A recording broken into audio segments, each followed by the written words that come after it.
I'll start with an acknowledgement of country. Lithgow City Council acknowledges Wiradjuri elders past and present of the Wiradjuri Nation, the original custodians of the land on which the Lithgow communities reside. The Council also extends our respects to our neighbouring nations. Declaration of webcasting.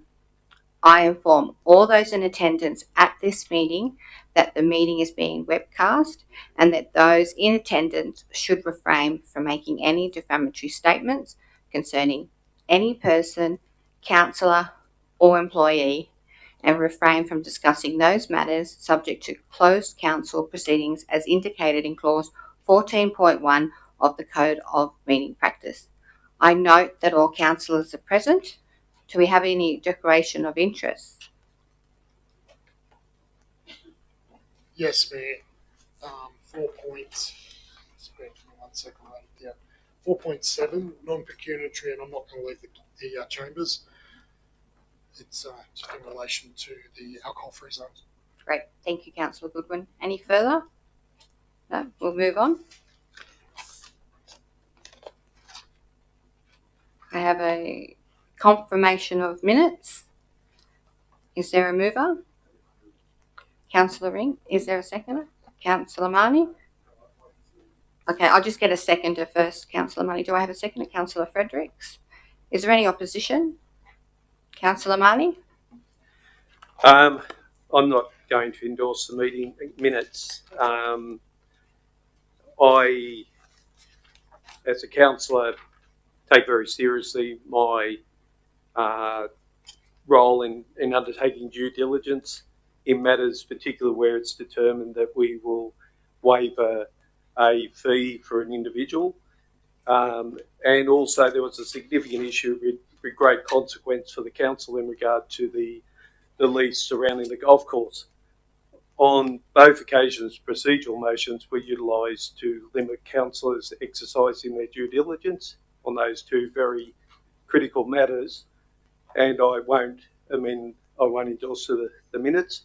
I applaud Minister Honey, the local government minister, for the proposed reforms to the Code of Meeting Practice, which are based around respect, transparency and accountability, and there will be concrete measures coming forward in the new Code of Meeting Practice which will limit councillors attempting to limit other councillors' participation in debate or actually fulfilling their role as a councillor. So I won't be endorsing the minutes. Thank you, Councillor Marnie. Do I have any further speakers against or for? I'll put that to you. All those in favour? All those against? Declare that carried. Commemorations and announcements. On behalf of the Lithgow City Council, the Mayor expressed sincere sympathy and condolences to families who have lost loved ones since the last council meeting. We now move to public forum. First on the list is Mrs. Kelly Crane. If you'd like to come forward, Mrs. Kelly Crane. Thank you. Good evening, Mayor, councillors, General Manager and community members present. My name is Kelly Crane and I'm here this evening to address a critical safety issue that affects our community, that being the condition of the pavers on Main Street and in particular the southern facing pedestrian footpath at the eastern end of Main Street where my business resides. I'm here to address you not only as a business owner, but also as a representative voice for many who feel a growing urgency for immediate action. I appear before you not only as this business owner, but we want action and we want these serious issues rectified. The current situation, as you would in no doubt be aware, there are numerous issues that plague the southern footpath of Main Street, including but not limited to unsafe pavers, dangerous conditions when wet, ongoing cleanliness, health and safety concerns. Many of the pavers have lifted and have created significant inward pits that pose a serious trip hazard, or worse, danger of collapsing altogether. This situation is simply unacceptable. The existing paver surface becomes dangerously slippery when it rains, leading to numerous falls and injuries over the years, which has not been rectified. The cleanliness of the area is severely lacking. The industrial cleaning machine that once maintained the street has become unusable because of the pit situation at the top end of town, contributing to the hazards pedestrians have to face. These problems transcend mere inconvenience. They have evolved into an occupational health and safety issue. The risk of injury is not confined to a particular demographic. It affects everyone and all of us, including children, the elderly, and individuals with disabilities. The Council has a legal and moral responsibility to provide a safe environment for all residents and visitors. We can no longer accept delays or excuses regarding these issues. The time for action is now. Council would be in no doubt aware of the obligations under the New South Wales Roads Act, whereby councils are primarily responsible for the provision, maintenance and upkeep of all footpaths within their local government area, ensuring they are safe, accessible and fit for purpose for pedestrians, including regular inspections, repairs when necessary. We demand that Council extend the current work to include the southern side of Main Street without further delay. We will no longer accept promises and excuses. This has been going on far too long. We specifically call for Council to urgently prioritise including the assessment and repair of the lifting pavers and inward pits on the southern side footpath at our Excuse me, end of Mrs. town. Crane, I need to ask for an extension. So, Councillor Tyson. Second. I'll second it. Councillor Statham, all those in favour, all those against, declare that carried. Continue, please. Immediately implement safety materials by exploring the treatments that enhance pedestrian safety, particularly in wet conditions. Commit to a regular cleaning and maintenance schedule to prevent the accumulation of debris and grime, which exacerbates safety issues. We request that this is undertaken by manpower and not the inadequate and now unused machinery previously used. We simply ask that please clean.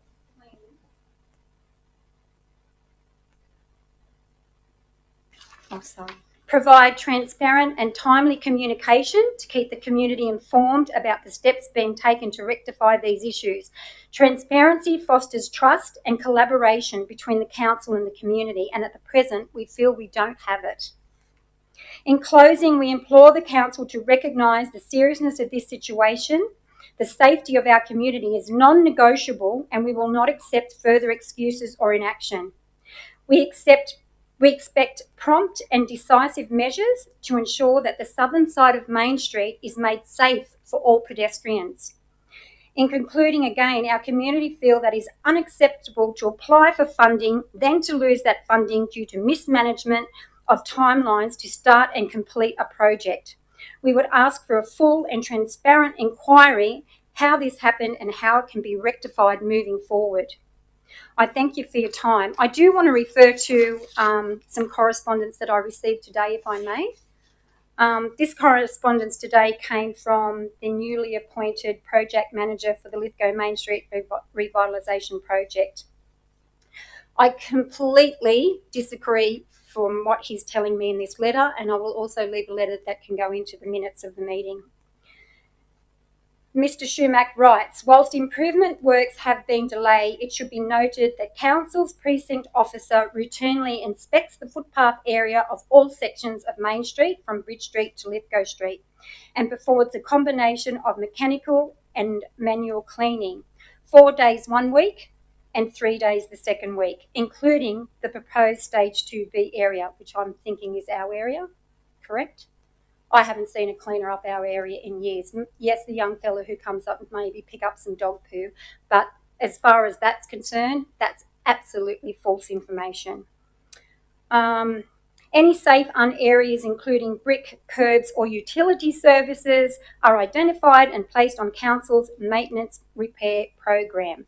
I'd like to see the maintenance repair program, and I'd like to see when jobs are being allocated and completed, because I can tell you as a business up Main Street, I haven't seen any of the above. Paved areas are also pressure washed on occasion. So, Councillor Tyson has moved an extension. Councillor Statham seconded that. All those in favour, all those against, declare that carried. Continue, Mrs. Crane. Sorry. Paver areas are also pressure washed on occasion when required to remove areas unclean due to spillages or stains, when identified through routine inspection and reported back to council by customer service or community. I don't agree with anything that Mr. Shumack is saying here. I think that Mr. Shumack needs to get out on the street and actually have a look and a talk to his people before he writes that rubbish. It's fruit salad. I thank you so much for taking the time to listen to me today, and we just want some prompt action.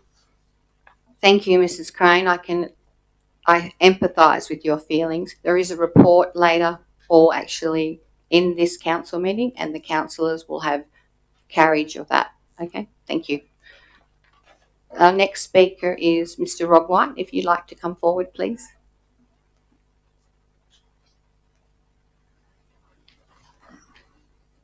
Good evening, councillors, and thank you for allowing me to speak again. My name is Rob White. I'm speaking on behalf of the concerned Lithgow Community Group Inc. I'm speaking in reference to item 4.1 on the agenda, the letter from Energy Australia. So to begin, I would like to emphasise that Energy Australia does not own Lithgow Council, nor does it own Lithgow itself. The tone of the letter from Energy Australia's Chief Corporate Affairs and Sustainability Officer comes across as a transactional document rather than a collaborative document. It appears to suggest that as long as the Council and the community align with Energy Australia's agenda, the relationship will remain satisfactory. Whilst the letter claims, and I quote, "We have a deep understanding of the needs and ambitions of Lithgow community," I would respectfully suggest that this understanding is very selective. If such a deep understanding did exist, Energy Australia would be fully aware and recognise that there has been a strong resistance to this project from day one. It would also be aware that back in election time, there was a very evident move for change in the election. That move resulted in a change substantially to council, and the new council holds different views of its predecessors. Evidence of the supposed deep understanding is absent from a letter that was drafted at level 19, 697 Collins Street, Docklands, Victoria, 3008. Which is indeed a long way from Lithgow 2790. It is apparent that Energy Australia is disappointed with Lithgow Council's decisions recently. However, the letter fails to acknowledge the numerous occasions in which Lithgow Council has totally supported Energy Australia interests. And a prime example of this is the recently announced $1 billion battery energy storage system at Mount Piper, a project strongly backed by council and also by the Lithgow community. This support is indicative of Lithgow Council's 15-year history with Energy Australia, yet it seems to be forgotten simply because council said no once. Furthermore, an analysis of this letter reveals a telling pattern. 14 out of the 24 paragraphs begin with "we" or otherwise emphasise Energy Australia's position. For example, "we want," "we are disappointed," "we are proud." This repetitive framing underscores the nature of the letter as being a demanding letter rather than... I need to call for an extension. Councillor Fredericks, Councillor Marnie, all those in favour, all those against, declare that carried. Thank you. Continue, Mr. White, until the end. This repetitive framing underscores the nature of the letter is demanding rather than conciliatory. And finally, the letter fails to acknowledge one fundamental reality. The community's desire for change was clearly expressed at the last election, leading to a formation of a new councillor. Whether this direction aligns with Energy Australia's preferences remains to be seen, but it is a direction that has been democratically chosen and will be pursued accordingly, irrespective of whether Energy Australia likes it or not. I would strongly urge Energy Australia to reconsider its position. A successful partnership requires listening as much as leading. Just because Energy Australia wants something, it does not mean the Lithgow community wants it. And on a separate note, and for the benefit of Councillor Goodwin, and indeed any other councillor who may choose to criticise a colleague simply because their views differ from their own, let me clarify. Councillor Ray Smith resigned from the CLC group subsequent to his election as a councillor. Therefore, there is no conflict of interest in that matter. Thank you, Mr. White. If there's is there any further speakers that wish to speak on the agenda? No? Then we'll continue on. Thank you. Mayor Coleman, if I may, Yes. I'd like to proceed to a motion that item 3.1 of the subsequent business paper is dealt with at the commencement of section 3, administration reports. Happy to second that. And that item 4.1 of subsequent business paper is dealt concurrently with item 5.1. They both relate to minutes of the Strategic Review Committee. Thank you. All councillors agree? Yep. That's fine. We're happy to move that forward. Did the minute taker get that? Yep. And General Manager get that? Yep. Right. Thank you. We'll move on to the first item on the business papers, which is the mayoral minute. Mayoral minute, Lowther Sliding Road, Hampton. Recently, I travelled the Lowther Sliding Road in Hampton, which is in very poor condition. I understand that its current condition is the result of the impacts of several natural disasters, and I was recently advised the following.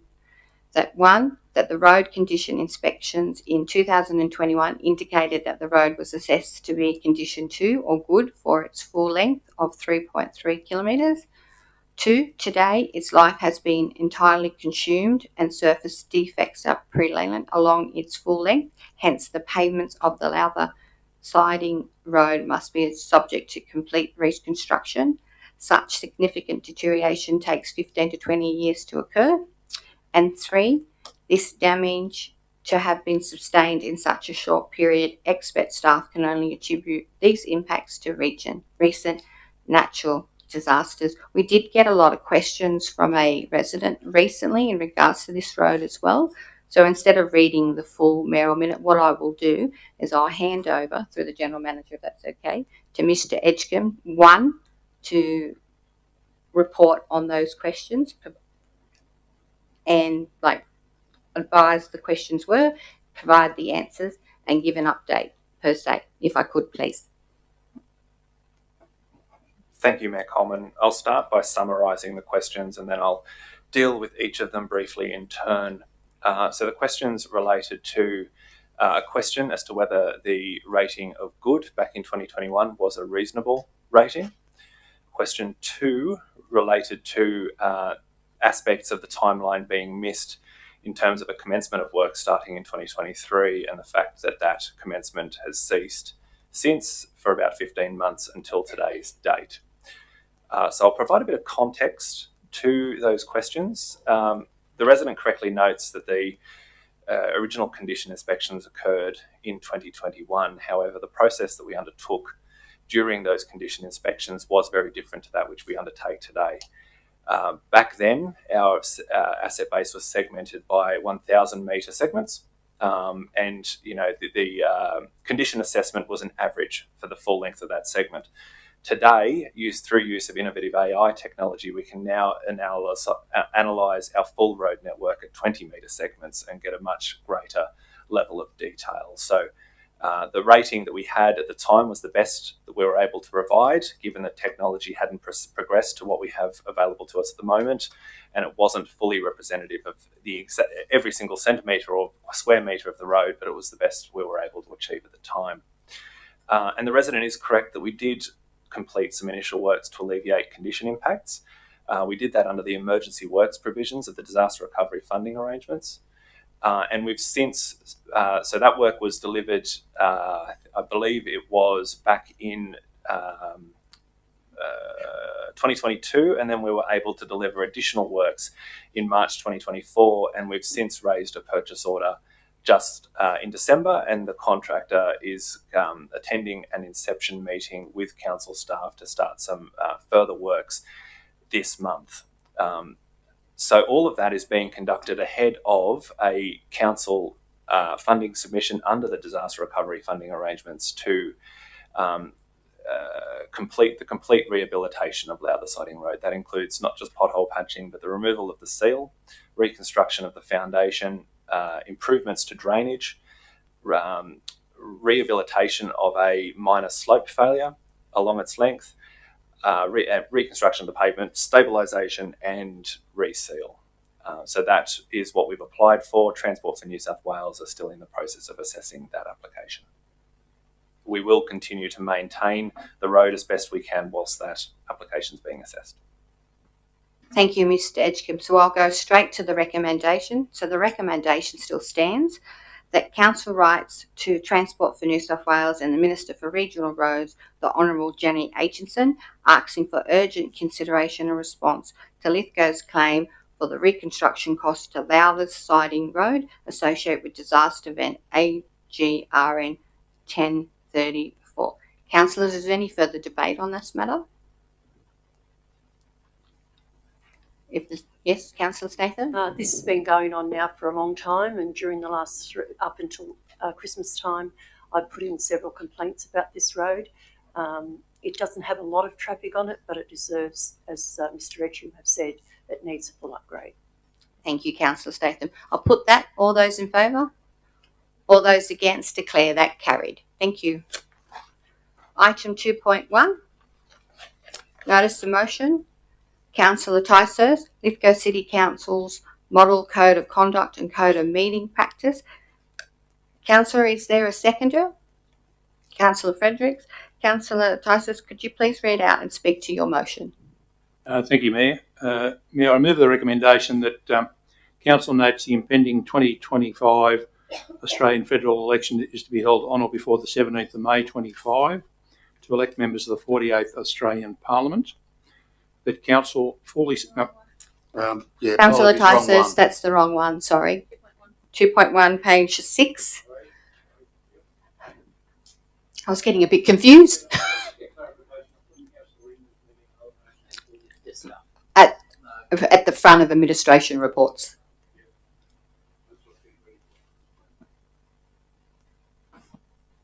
I move the recommendation that Council include the following questions under business of great urgency in the Lithgow City Council's Code of Meeting Practice. 1. Can the General Manager / Acting General Manager publicly confirm that before and during this ordinary or extraordinary meeting of the Lithgow City Council that they have provided all councillors with full access to all available information necessary for the performance of their official functions and necessary to effectively discharge their official functions? Number 2, that the General Manager, Acting General Manager is aware that Council staff members have provided full and timely information to all councillors sufficient to enable them to exercise their official functions and in accordance with Council procedures. Mayor, as you would be aware, in the last Council, the Council lost $2 million of a footpath Commonwealth federal government grant, and that happened on the I think it was the 8th of June where the Council found out, and there was some 3 other meetings where it was available to the councillors to be informed. It then occurred at the meeting of the 26th of August in the caretaker period, just before the Lithgow City Council elections, where it was then disclosed that we'd lost the $2 million grant. I don't anticipate that that will ever happen again under my watch, and I would ask that it shouldn't happen under any councillor's watch where that is kept from councillors, whether 1 or 9. And the other issue was that recently, at a recent meeting where we had the LEAP program and organisations had already been, tradies had already been engaged for the LEAP program next door, and we were debating the issue and then found out halfway through it that hang on, they're moving in next door. Now, I had to then change my recommendation and withdraw on the basis that we'd already signed up the tradies, and I wasn't going to let the tradies not have the job that they'd already been planned for where they were walking in on the Tuesday morning. I don't want that to happen here. These are two items, as I've indicated, under Part 8 of the Model Code of Conduct, and I don't believe it's inappropriate, but in fact appropriate for this to be in the Code of Meeting Practice at the end of the meeting for us to find out that everything's been said. If there's a mistake being made, I need to be informed. The councillors need to be informed. It doesn't need to be hidden. If you're upfront about it, we'll cover you. If you're not upfront, then we want to know why. And I don't believe that we should lose $2 million plus do the tradies effort, plus whatever else that may occur in the future. And I think it's incumbent on the council now, the councillors particularly, to have this at every meeting so that we are being told what we need to do. I certainly don't want the ratepayers to find out first before I find out. And that's the reason I move the recommendation. Thank you, Councillor Tysos. Before we move on to Councillor Fredericks, there's a few questions that you raised in your statement. If it's okay, I'd like to ask Mr Edgecombe to clarify that. Is that all right, Mr. Councillor Tysos? Mr Edgecombe? Just one point of clarity I wouldn't mind asking for. At no stage did we appoint the contractors without a council resolution. They were coming over to to inspect the facility and provide us with a quote. So I just thought that was relevant information to add. I stand on my words because that is exactly why I changed the motion. Not on what you just said, but on the basis that they were moving in the next morning. That was what I heard, and I'm sure every other councillor heard, and that's the reason I changed it. Thank you, Councillor Tysos. Councillor Fredericks? Well, it's just a proactive way to ensure that anything that we should be made aware of that we have not been informed of has an opportunity to be spoken about. This isn't blaming people or shaming people. This is literally to give all the administration and other councillors a position to be able to come forward and go, oh, by the way, this is happening and this is a possibility. It just saves any more confusion, misunderstanding, or grant loss. So it's, like I said, it's no blame game or anything like that. It's just giving everyone the opportunity to bring forth anything that needs to be made known. Thank you, Councillor Frederick. Any further debate? Councillor Statham? Well, it's certainly a sore point with me. And as Councillor Tysos said, you're either upfront or you're not. I'm upfront. And it means a lot to me. I had no idea this was going to be brought up. I had nothing to do with that situation. I was on my way to Canberra with the General Manager, Ross Gurney, and I'll never forget what happened. I did not know anything about that money at all. Yet I got held down, I got ridiculed, I got blamed. No blame. It could have been an honest mistake, which I presume it was, but I should have known way before the councillors and then the councillors be told. I got told, and the election, how convenient, the election was just a couple of weeks away. So at the moment, I'm very sore about that. I feel it was a very big oversight for at least the mayor, and you would the same, whoever is mayor. And I think it needs communication is the key to everything. I don't care what people say. Without communication, everything crumbles around you. So it's happened to me more than once, and I'm sick of it. So I'd like to see people move on and make sure that we are getting the correct information when if it's the mayor, it should be pretty much immediately, unless it's embargoed. If it's not embargoed, then the councillors have every right to know not the operational side of council, and I don't know about the contractors that Councillor Tysos is talking about. But he seems certain with his facts, and so does Mr Edgecombe, so I'm not taking sides there. However, it's 2025. There's plenty of ways to communicate with people, and it needs to start now. Any further debate? Councillor Ring? I'm not going to support this motion. Urgent business under section 9(3)(b) of the Code of Meeting Practice clearly states that urgent business is a decision required by the next meeting. This clearly is not the case. Councillors are required to provide it with information necessary to the performance of their civic duties. The terms of reference for the current Operations Committee, Strategic Review, whatever it ends up being called, and the Finance Committee will be reviewing grant performance and capital works performance on a monthly basis. It is up to us to ask questions in the meetings. I don't believe that the loss of that grant and the failure of communication will be the only issue arising out of the last few years. And I do not hold Councillor Statham as Mayor responsible for that. I don't think Mr Gurney was advised until the last minute. It is being looked at by the ARIC committee. I think there are sufficient avenues to have this dealt with. There is also a policy for communication between councillors and staff and requests for information. They can easily be monitored. These are very blanket comments. I mean, the general manager is not going to know if everything is happening at a meeting. So if the general manager makes a statement, I think everything's fine, then the next meeting he finds out that the next day something's gone pear-shaped. Do we crucify him? No.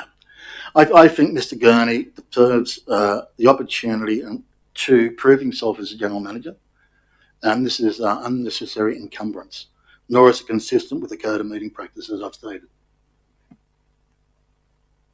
Thank you, Councillor Ring. Any further debate? Councillor Evangelides? I'm going to support the motion. I feel the culture of council needs to change, and I feel this is just a part of that.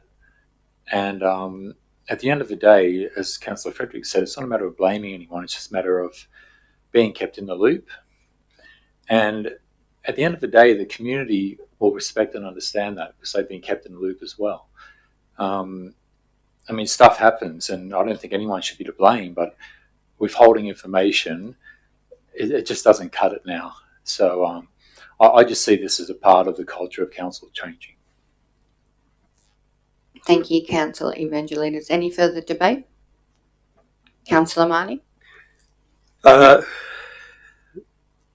Totally agree with the speakers around transparency and accountability. I'm looking at the recommendations, and I think there's an overgeneralisation that which could be dealt with perhaps a couple extra words. I'm just suggesting, and it's up to the mover of the motion, Councillor Tysos, but can the General Manager, Acting General Manager, publicly confirm that before and during this extraordinary meeting of the Lithgow City Council, that they have provided all councillors with full access to all available information necessary for their performance of their official functions that are relevant to that, and so on, that are relevant to that meeting?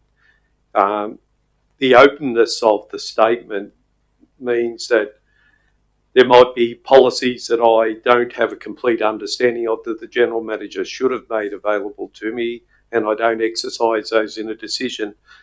Touches on a bit to what Councillor Ring spoke to, that it places a burden on the General Manager to think of all the possible elements that should be made available to councillors relating to a decision. I don't have a problem with what I see as the intent. I would note that a report came to the councillors endorsed by the previous General Manager, and I don't have it here at hand, but I can comfortably paraphrase that the project was proceeding to timetable and was to be completed, only to find out, as the then Mayor Statham has stated, a couple of weeks out from the election, we find that in fact we don't have the funds available to complete the project. Now, that the burden of that issue came squarely on the councillors, and there was criticism made of councillors in the Finance Committee and other committees that were in receipt of a report that said the ship was sailing, no icebergs ahead. Everything's fine, Captain. And we later found we were heading towards the bottom of the ocean a short distance later. So I'm happy to support the intent. I'm just concerned of the broad-reaching nature of what the General Manager is now responsible through that recommendation. Just a point of clarification. Councillor Marnie's indicated that he wanted something to change. Yeah, I'm happy to change. If you look at 1 and 2, they reflect what's already under Part 8 But I'm quite happy to put in the third line on number 1, to all available information. Between available and information, I'm happy to put in the word relevant. So it's got to be relevant. And then timely information in part 2 on the second line, to put the word relevant in that as well. So it's relevant, I think, is not sticking to everything that's possible in the process. So, in other words, it's got to be relevant, and I think that's an out for the general manager to still provide the information, but it must be relevant. It's not. I'm not nitpicking. It's just got to be, and I think that takes away any suggestion of nitpicking. That we're just talking about the relevant information. So you're changing that word, Councillor Tysos? In both 1 and 2, in number 1, full access to all available relevant information, and then full and timely relevant information in number 2. Thank you. Councillor Marnie? If it's relevant to the business of the meeting that we're in. So it needs to be relevant to the business of the ordinary meeting of council. That meeting of council. So Councillor Tysos, could you please read that section? A wave of semantics, but it's interesting. The draft code of meeting practice will address quite directly the role of the general manager in the council meeting, and things will be changing under the new draft if it's passed as it is. If I can clarify that, I don't think that's the case, because notice of motions on the Friday, the second Friday before the council meeting on the Monday, so we're about 10 days ahead. This is then published on the Wednesday and published online on the Wednesday before the council meeting. There could have been something that happened in the last few days. There could have been something from a minister's announcement or something else. So I think it should be relevant at the time of the meeting, not specific to the business paper, because the matters in the business paper are neither here nor there. We're talking about it could be an urgent matter that needs to be addressed at the council that night, and then we find out on the Tuesday morning something's popped up and we haven't had the opportunity to do anything. So I think just putting the word relevant information is just at the time when this is asked, at the end of the meeting, yeah, everything's there, good. And we're looking at relevant. Thank you, Councillor Tysos. And it should be relevant within the time frame. Yeah. Any further debate on this matter? Okay, I'll go. Well, Councillor Tysos, would you like a right of reply? Yes, thanks, Mayor. Just in regards to what Councillor Ring was talking about, all this is doing is reaffirming what's already in the Code of Conduct. It's spelled out under Part 8, and I'm just reaffirming it in the Code of Meeting Practice. So it's going from the Model Code of Conduct across to the Code of Meeting Practice, and I've done more than I needed to on the basis that I'm quite happy to put the word relevant in there. Thank you. Thank you, Councillor Tysos. We have a motion. I'll put that to you. All those in favour? All those against? Declare that carried. Thank you. Okay, calling a division. All those in favour, please put your hand up. Councillor Statham, Councillor Goodwin, Councillor Evangelidis, Councillor Smith, Councillor Marnie, Councillor Fredericks, Councillor Tysos, Councillor Coleman. All those against? Councillor Ring. The matter's been carried.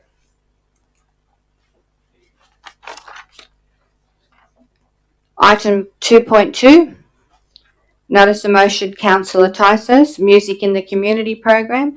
Councillor, do you have a seconder? Councillor Marnie. Councillor Marnie's already seconded. Would you like to speak to your motion? And please read it out and speak to your motion, Councillor Tysos. Thank you, Mayor. As the council and now elected councillors may already be aware, prior to last year's Lithgow Council elections, I announced a proposal for a new Lithgow City Council spring/summer Sunday music in the park program. Whilst this was originally only for the Queensland Park in Lithgow, following further discussions with some very interested musically minded ratepayers and residents, I'm now seeking the expansion of my original proposal into now establishing the Lithgow City Council Music in the Community program. It is proposed that this new Council Music in the Community program will be initially established with a sum of $20,000, added to the Council's current Community Financial Assistance Grants program, specifically for application by our community organisations and groups to engage our local musicians and bands to play at the community events.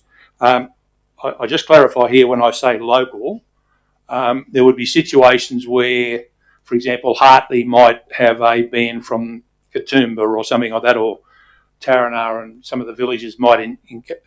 When I say local, it's probably more regional. It depends on whoever is putting the do on.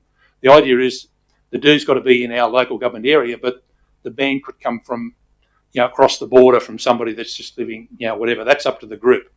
This is to provide a music event at functions within the Lithgow LGA, including the villages. It is proposed that the council's $20,000 be divided up into 30 grant financial packages consisting of 10 $1,000 grants for bands, 3 or more members, and 20 $500 for solo or duo performers. It is proposed that all the bands and performers should hold an ABN, as is recommended that all council payments to be paid direct to the bands and performers and not through the successful applicant community organisation or group. Additionally, it's proposed that this music in the community program would be available for application by all community organisations and groups in Lithgow, Portland, Wallerawang and all villages, with the proviso that all their program event applications must be open to the public, either by an entry fee or a free event, and must be expected to attract more than 100 patrons. The financial implications are $20,000, and the recommendation is that council provide $20,000 to be included in the 2025-26 Lithgow City Council budget for consideration of the new music in the community program under the Financial Assistance Grants Program, and if successful, develop defined application guidelines for the council's music in the community program. And I thank Councillor Marnie for seconding the motion. Just in regards to the management comment from Mr. Elwood, I thank him for his comments as well. I note that we're talking about living within our means. The reality is that we just found $20,000 from Beetlefest. There's no reason why this can't go back into the budget for the next financial year. And realising that Beetlefest for $20,000 is one event, Halloween at I think it's $140,000, and the carols over $100,000 again are only single events. This music in the community will provide 30 events, and I believe that it should come under the Financial Assistance Grants Program to enable it to be simple. I don't want to sort of blow it out of all over the place. It's just those grants up to there are anywhere up to $4,000 or $5,000 anyway. Most of them are $500 to $1,000. It can be simply done under that particular grant program to provide simplicity for what we're trying to achieve. For example, the New Year's Eve, I understand, is going ahead out at Lake Wallace again this year, and this would be something where we would provide them under that program. For example, $1,000 towards a band that can do music out there for the large group that they do get there. I don't think, in fact, I'm fairly sure, I don't think they've ever done that before. So I commend this to the council and the councillors for support. Thank you very much. Thank you, Councillor Tysus. Councillor Marnie? I thank Councillor Tysus for bringing this forward. Those people who know me, including my fellow Councillor Smith, who used to run the courthouse, I had an interest in young bands and supporting bands in what was probably one of the best music venues at the time. I think Councillor Tysus' idea is great. It gives multiple opportunities for emerging bands, and it also helps sustain individual musicians during the year. So I attended a function recently which saw 3 local either soloists or bands at the wedding.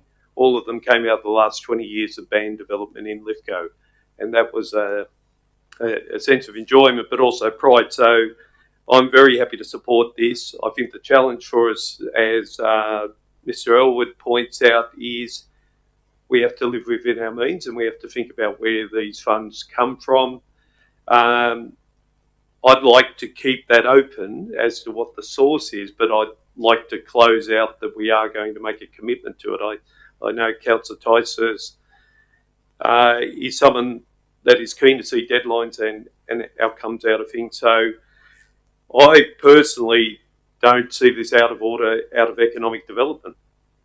I'll throw a different funding area. The $1,070,000 we levy as part of the special rates variation every year into that fund, I believe economic development has to happen at all scales. There's importance for industry scale.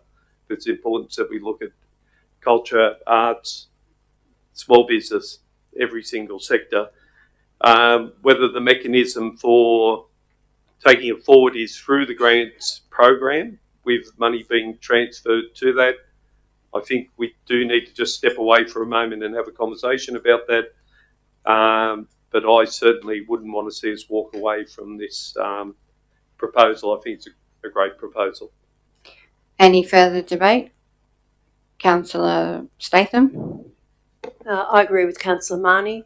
This is a wonderful idea. Congratulations, Councillor Ticehurst. It's early days, but we certainly don't want to reduce the delivery capacity of our current budget. That's not what we need to do, and I'm pleased that Councillor Ticehurst is suggesting that it go into the next budget. That way we're not taking anything away from any other area that requires immediate attention. I think in the future this could be worked out with the events.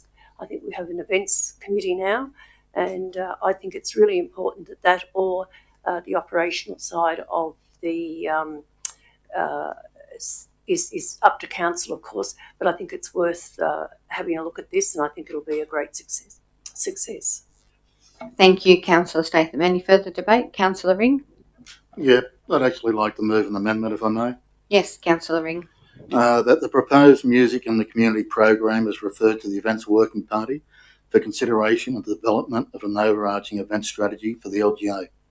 I'll speak to it if there's a seconder. I need Councillor Goodwin. Did you say? I just mentioned the events. Yeah, so Councillor Ring's put up an amendment. Would you like to second that then, Councillor Statham, since you seconded it? Well, I don't know why he needs to put it up. I've already said it could go to the event. No, but you didn't move anything, Councillor Statham. So could you please second it? Okay, thank you. Councillor Ring? Thank you, Councillor Statham. Look, I agree with what Councillor Marnie said. I don't think this is a bad idea. I've been involved on the Events Working Party. I think Councillor Marnie's on that now with Councillor Fredericks and Councillor Evangelides and myself. The events budget is finite. I think at the moment it's only around 250,000. I don't believe this year we had actually allocated money to Beatles Fest. We need to find the additional funds, but what we need to work out is what we want moving forward. Rather than being, here's the budget of 250,000, we need to go, these are the events we want, how can they be funded?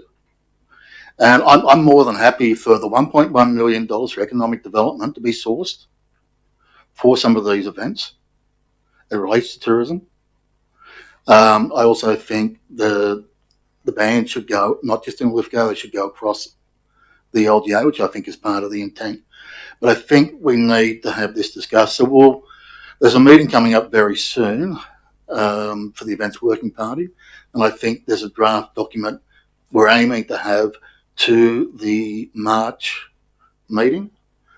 And I think that would allow us to explore funding options and what revenue we need moving forward.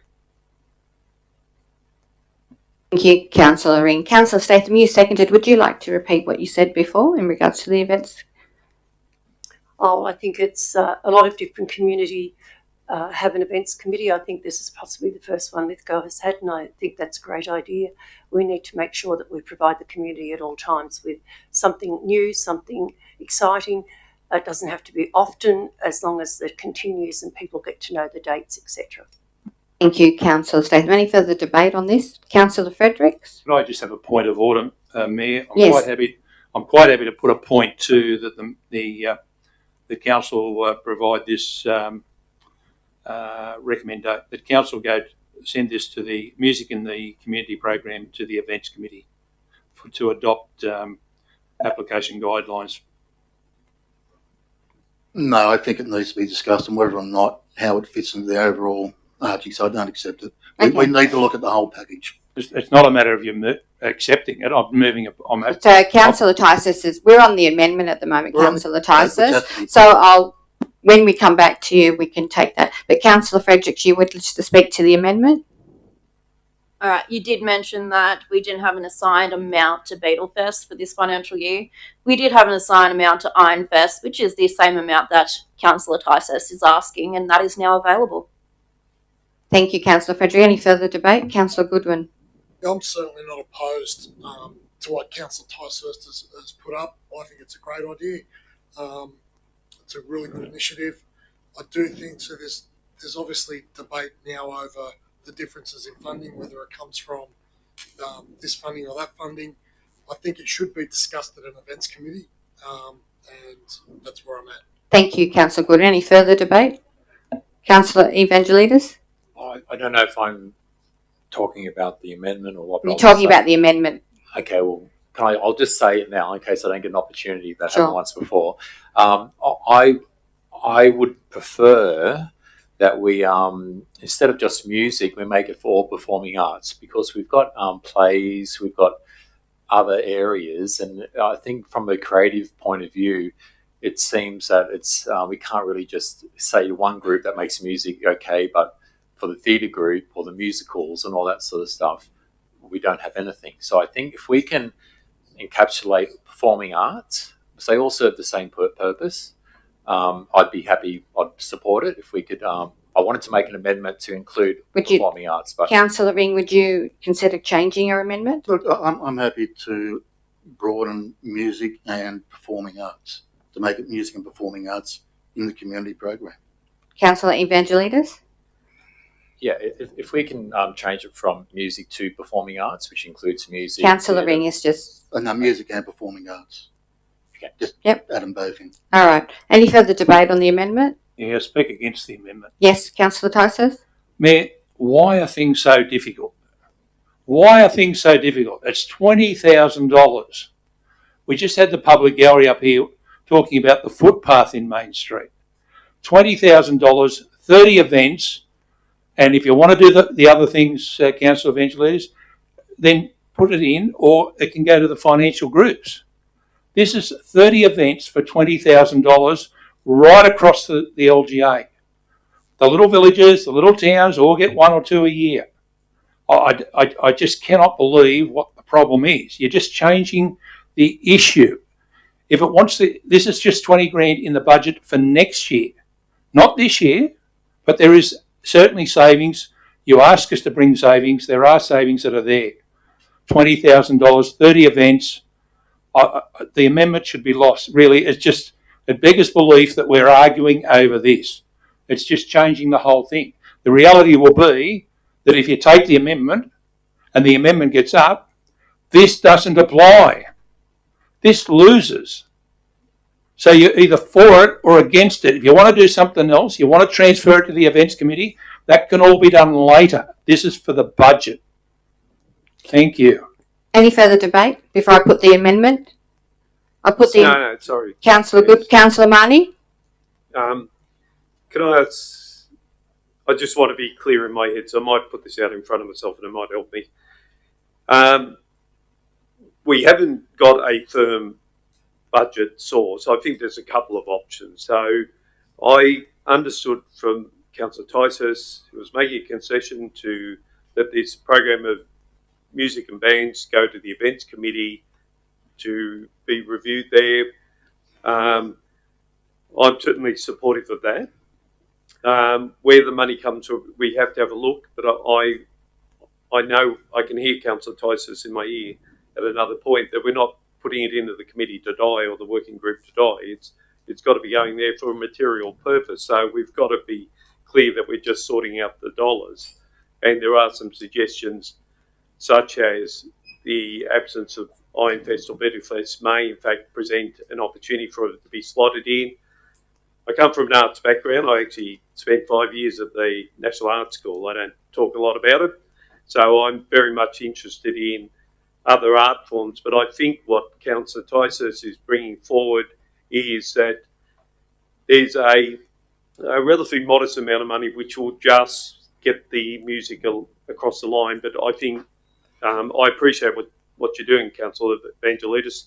We need to be looking at greater arts development in our community, and the performing arts and visual arts and other other elements of that need to be supported as well. But I think the amount of money being put forward is a fairly modest amount of money that I think, in fairness, excuse me, will only really service that sector of the arts community. But that's just a view on it. But thank you, Councillor Marnie. Before I put it to the vote and we have any further debate, I have questions of my own, which I would like Mr. Elwood to answer. So I think the bone of contention is the funding source, but I also understand that the event strategy is coming forward next month. Could this be included in that as well? Can we have some answers regarding that? Mayor, the draft event strategy is coming to the March council meeting, and will be worked through at one of the next meetings of the events working group. So that is the intent, and it will cover the extent of the broad range of different events that are held throughout the LGA, and as was indicated earlier, utilising the potential budget based on the allocation for this year. So that's everything from the larger scale events, such as Councillor Ticehurst referred to, through to some of the smaller scale events, which include some of the recognition of annual days and also this sort of indication of music, performing arts in that scale. So it will be very broad. And the General Manager, did you want to respond? Through you, Mayor. Just regarding the funding source,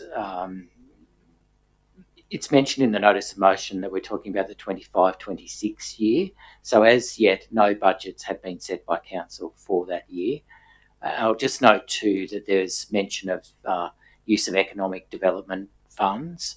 The SRV funding is for transitions management specifically, which was in the application, so it should not be used for general economic development.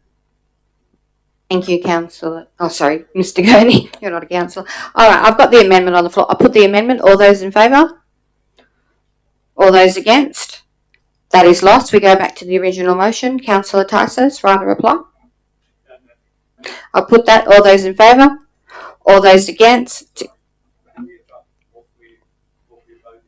We're waiting on the original motion. The amendment's been lost. We're going back to the original motion. Yeah, thank you, Mayor. I take Councillor Marnie's point. I did indicate too, but another point. Then there was an amendment. I'm quite happy to put. You put that in, which is that the music in the.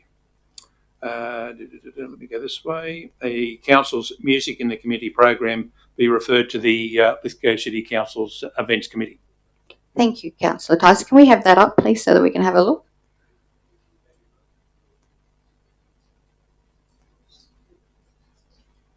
You happy to wait? Yep. So moving that way, Councillor Ticehurst. We've already moved it, and then we're already going to second it. Yep. Yeah, we're just waiting.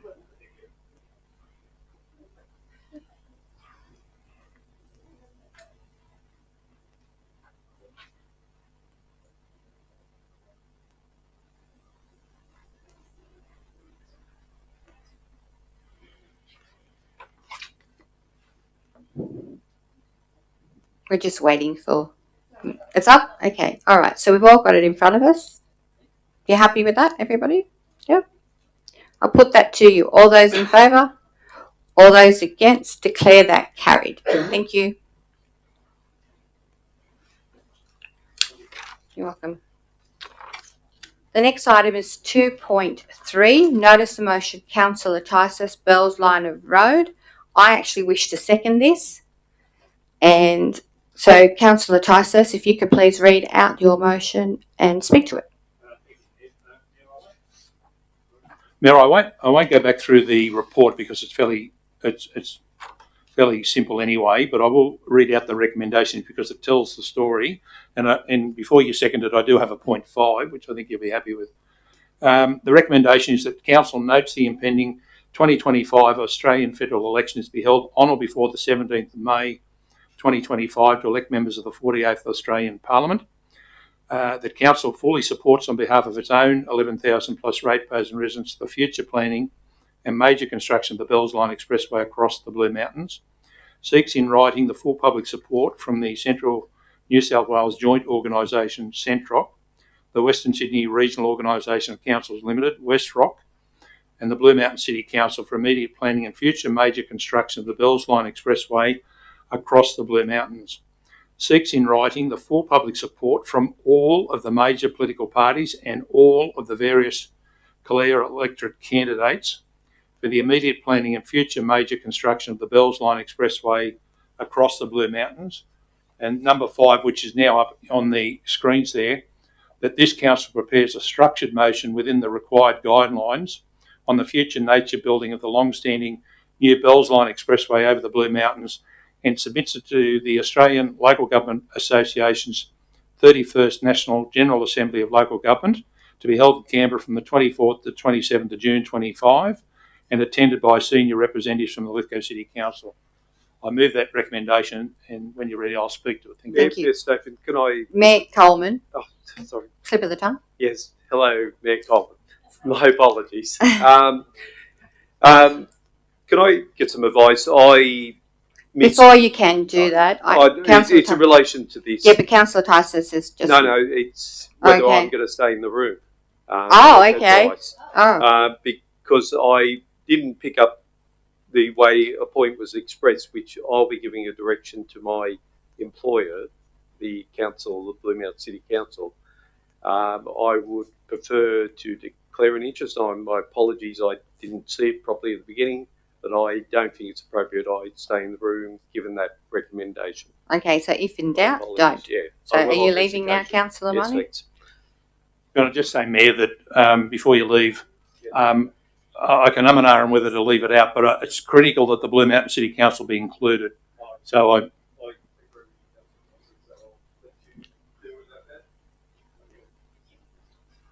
Thank you, Councillor Money. Going back to Councillor Tyson. Thank you, Mayor. Mayor, the 5 recommendations that you've got before you really spells out where we're going with this Bells Line Expressway. The future of Lithgow doesn't depend on wind farms, does not depend on batteries, does not depend on hydro, it doesn't depend on solar, it doesn't depend on all those things, it doesn't even depend on LEAP. The future of this LGA hinges on this road being built, because realistically we don't get a cent out of any of those things, those projects. We need to establish more rateable properties in our local government area if we're going to survive. Not the 11,000 ratepayers, we need 21,000 ratepayers to survive, to bring industry, to bring the shops, to bring the business back into this community. These other things, the money will be spent and there'll be nothing left after them. All those major projects. This is the one that needs to be done. Over the Blue Mountains, every weekend and nearly every day, it is gridlock. 26 sets of lights all the way through. A tunnel, a $10 billion tunnel, was proposed to remove 5 sets of traffic lights, 2 of which were pedestrians. That's why the government dipped out on the project, because there's no way you were going to do it. And then we got the truth after it all fell over, that there would be, through the project getting all the way through, there was to be no toll. Now we hear from National Party members that there was always going to be a toll. You can't have a toll between Victoria Pass and Blackheath and coming out the other side of Medlow Bath. That's a disadvantage to everyone in this community. We need a freeway. 25 years ago, I was told when I first came on council that the Bells Line Expressway would be built once everything had been done all the way north to the Queensland border and all the way through the Victorian border. Literally, that has been done. There's a little bit at Coffs Harbour, there's a little bit at the other side of Raymond Terrace, and then it's done. What we've seen in the last 25 years is nothing but tollways in Sydney. Billions and billions of dollars, tolls that still have to be paid. There is no reason why we can't get this road across the mountains. I know there are some talking about some wilderness areas and so on. If we've gone all the way to the Queensland border and all the way down south, then clearly there are ways of going through 6 kilometres of wilderness. There must be a way of doing it. Picture the fact that the Victoria Pass Bridge, the Convict Bridge, the 2-lane bridge is 192 years old. 8 years' time, it celebrates its 200th year, built by convicts. And have a look at the state of Victoria Pass today. There's some major works that have got to be done there. How they're going to do it, I don't know. They don't even know themselves. Councillor Tyson, I'm sorry if I could just get you to wind up. Your 5 minutes is nearly finished. Thank you. Could I move an extension then, ma'am? Yeah, so happy to extend. So Councillor Goodwin, Councillor Statham, all those in favour, all those against, declare that carried. If you'd like, there's another 5 minutes for you, Councillor Tyson. Thank you. I'll certainly finish by then. The other issue is that this has been dragging on for too long. The planning process must happen in the next 4 years, and how it's funded, it would probably take 5 or 6 years to do. There's no reason why it can't be done. We just had the Albanese government give some extraordinary amount on the Bruce Highway up in Queensland. I think it was well over $10 billion. There's a project in Melbourne at the moment, some tunnels, $26 billion. So don't tell me the money is not available across Australia for this nation building project that needs to happen. 26 sets of lights down the mountains. A tunnel's not going to solve the problem. You've still got 21 sets of lights. We need a freeway. Picture yourself when you come out of the North Connect tunnel in Sydney. Most people from here go up north. They go down through Sydney, all the freeways from Glenbrook. Okay, and then we see you go all the way through the North Connect. You come out and see you later. 4 hours all the way up to Coffs Harbour, past Newcastle, freeway, Exham, all that'll be changed. See you later. Fantastic. What would that do to us if that was to come out at Marangaroo at the interchange out here, which is where it's proposed to happen? Take all those 2,200 trucks every day through the Blue Mountains, stopping and starting at traffic lights. We do that all the time when we go down with them, up and down Victoria Pass. You know, breakdowns on Victoria Pass. Have a look at the Bells Line Road. It doesn't get any worse. Have a look at all the roads that seem to, all at the moment, in the last 5 years, I've never seen anything like it. The Pearson's Lookout, the Jenolan Caves Road took 4 years to fix up. The Browns Gap Road, the Victoria Pass, the Bells Line Road, all these roads seem to be having some issues where I don't know whether the earth's moving or what it is, but they seem to be having collapses all over the place. When you can go all the way from North Connect to Queensland border and not get a set of traffic lights in the very near future, why can't you get past Lapston Hill? Why are we still sitting back copying it with 26 sets of traffic lights? We had the hospital issue before talking about Nepean, an hour and a half to get to Nepean. If you like, yeah, exactly, school time. We've still got major highway going through, I think there's about a dozen or more school zones. They're all on the Great Western Highway. A freeway across there would solve all our problems. But if this is going to survive, we have to have rateable properties in our local government area. That is never going to happen unless we build the road. And it's not a dream, it needs to happen. We've had all that stuff in the last 25 years, and I'll finish with this here. The Nationals promised it back in 2007. All right, and we're still waiting. And they were in government for 12 years and still did nothing but give us $300 million worth of work that destroyed Medlow Bath, destroyed Little Hartley, and nothing in between. We're still going up the Convict Bridge. And it's going to be there in 8 years, and it'll be there in 108 years if we do not do something and use this federal election to get it moving. Thank you, Mayor. Thank you, Councillor Tyson. I second this. This is only my personal opinion, but I absolutely support the future planning and major constructions of Bells Line Expressway across the Blue Mountains. We've got an airport coming. We need to connect into that airport. Castlereagh Corridor is gazetted road corridor from M7 at Richmond Road, Blacktown, North Richmond, and commence of the Bells Line of Road heading west could start there. Now, the Castlereagh Corridor would connect an upgraded Bells Line Expressway directly to the M7 motorway, and from there, north to Newcastle via the North Connect Tunnel and south to Canberra via the Hume or the new airport via the M4. The Bells Line Expressway would have exits at Lithgow and Marangaroo. A Bells Line Expressway would deliver uninterrupted motorway across the Blue Mountains, no traffic lights, and a minimum speed limits of up to 110 an hour. A Bells Line Expressway could easily deliver a 30-minute crossing of the Blue Mountains. And I agree with you, Councillor Tysus, there is no good reason why a Bells Line Expressway cannot be done. It's absolutely crucial. It is crucial to sustain Lithgow. It would help Mudgee. It would support Bathurst. It would support Orange and Dubbo. It would mean that people could live in Lithgow and commute to Penrith and Parramatta in under an hour, increasing Lithgow's opportunities. The Bells Line Expressway is a huge benefit to Lithgow, and we definitely need to lobby for this now. Thank you. Any further debate? Councillor Fredericks? All right, I did attend the Nationals meeting on Friday evening, and I did raise this question with Sam Faraway, Nationals candidate for Clare. He did tell me, as Transport Minister for New South Wales, he did come across issues where I think it's in the Hawkesbury, where the entry point was, it's no longer suitable. My reply to that simply is find another entry point. It's not just going to open the Central West up to Sydney and Sydney to the Central West. We all saw what happened during the Black Summer fires.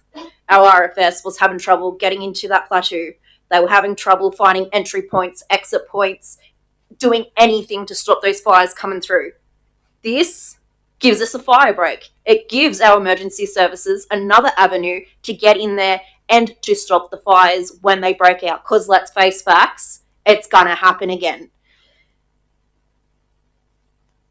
This will improve not just this town, not just Marangaroo, not just Portland, not just Bathurst, not just Orange, not just Dubbo, all the way out to the Central West. Because the biggest obstacle we face is getting things here, whether that is contractors, earth moving equipment, timber, you name it, anything. We do have significant issues getting them here because they have to go down Bells Line of Road or they have to go down the Great Western Highway, up hills, down hills, round bends, through lights, traffic jams, traffic accidents, which 9 times out of 10 involve trucks. This is the perfect opportunity to fight for something that's going to get the trucks off those roads, make those roads a little bit safer, have less money spent on those roads in repairs, and it's also going to make people more cautious and more eager to use those roads on a Sunday evening or a Sunday morning just to go for a little drive, which then opens up the Blue Mountains to more tourism as well. So I'm all for this, and I know that there's certain people that are going to be against it. That's just a given, but it is something that we do need to fight for. And I really do encourage all of the Clare candidates for federal government, get your finger out and fight for it too. Thank you, Councillor Frederick. Any further debate?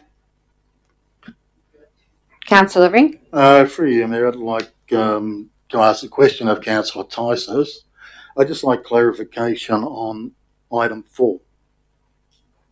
When he talks about full public support, what's his intent? What does he mean? Councillor Tyson? Yeah, thanks, Mayor. Quite clearly what I'm looking for is I want every party and every candidate to tell me whether they're for it or against it. The idea being is that I want public support. Those who do not support the Bells Line Expressway at this coming federal election will do so at their own peril. The reality is this is what the community is looking for. They're sick and tired of going over that hill. They need a new freeway. They want what the North Coast has got, what the Sydney to Canberra airports, no traffic lights. They want all the way down to the Victorian border. They want the road. They want to get past Lapston Hill. They just don't want this anymore. And I think it's incumbent upon every candidate, every major political party to commit to this. And they should do so in writing. None of that verbal stuff. They need to, in writing, give us a commitment that, yes, they're for it or not, and they can tell the public, and the public will decide which way they vote come the federal election in the next few weeks. Thank you. Okay, Councillor Ring? Thank you for that. I appreciate that. My understanding is council does not have a formal position on any of the road corridors. We need to have a more detailed and in-depth discussion down the track about what our transport options are and our priorities. as part of the Central West New South Wales Joint Organisation, they do have a current transport infrastructure advocacy plan, and that does support the Bells Line of Expressway, but it emphasises the need for increased rail freight as well. As a council, we need to be advocating for enhanced rail, not just the Bells Line of Road. The last major upgrade to the rail was the introduction of the new trains, which still haven't seen working. Since electrification, since 1950, that was the first major upgrade.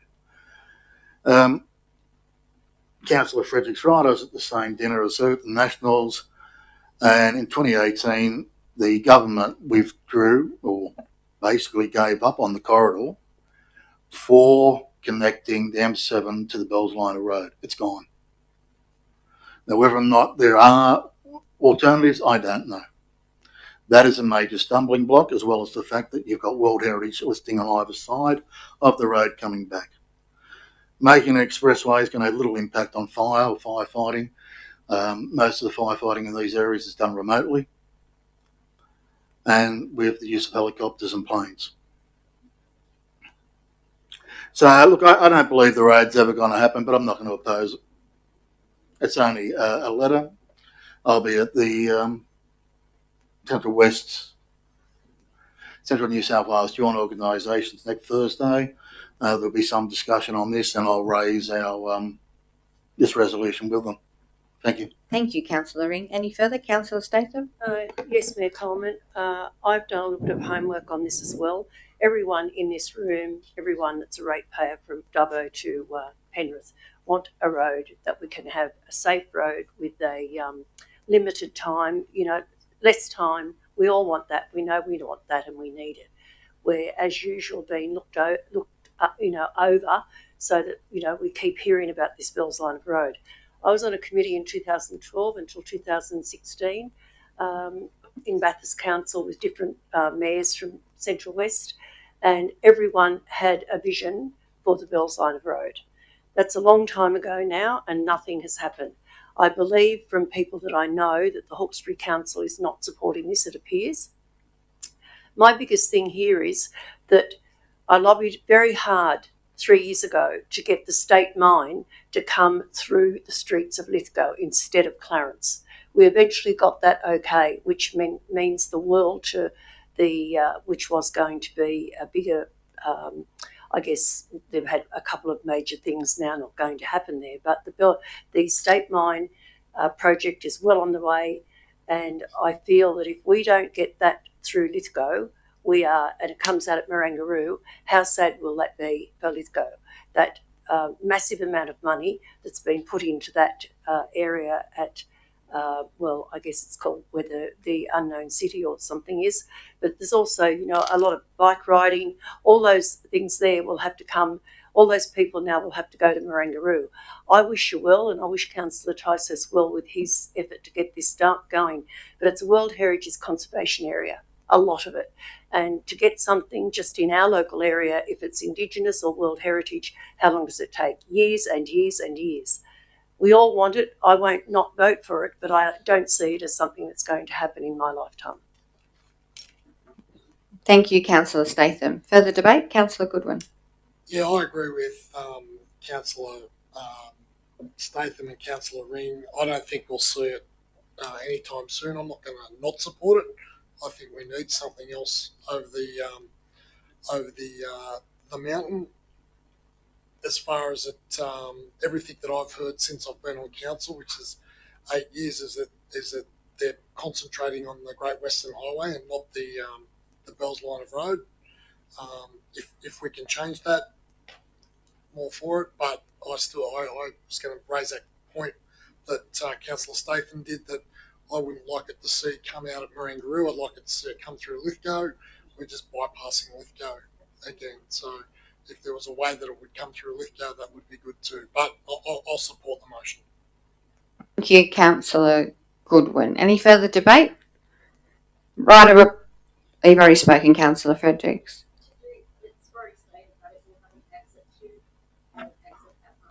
Yeah, that's fine. Look, I'll give Councillor Ticehurst the right to reply because that's where it's going. Thank you, Mayor. The reason for this motion is that opportunity knocks. We can't not. We've got a government. If you read the polls today, or what the media want to tell you, that it's a hung parliament. It's just that and the other thing. There's no set majority. The opportunity knocks where they're going to promise us the world. If we can get it in writing, we're halfway there. And that's the reality of why this motion is to go ahead. We need to go back and get the support from the central groups of council, both in Western Sydney and in central West New South Wales and further out. They've always wanted this to happen. We've got housing prices in Sydney that are absolutely huge, and there's no way young people realistically are going to afford that sort of thing down there. They're going to have to come out a bit further. If you travel down the M1 down south if you go down to Wilton in the Campbelltown area, Campbelltown is one of the fastest growing areas around because they've got a road that freeways that go all the way into Sydney and everywhere they need to go, the M7, M5 and the M4, and they all lead to Campbelltown and further down south, and that's why they're getting all the riches, because they're getting all the homes down there which are paying residential lots. We're lucky if we get more than 50 homes, new lots a year, new ratepayers a year. They're getting hundreds and thousands, into the thousands of new houses, which brings in the rate revenue over a period of time. So this is the only thing that'll save us, and now's the time to get the commitment from all sorts of governments and candidates. Thank you. Thank you, Councillor Tysus. I'll put that to you. All those in favour? All those against, declare that carried. Can someone please ask Councillor?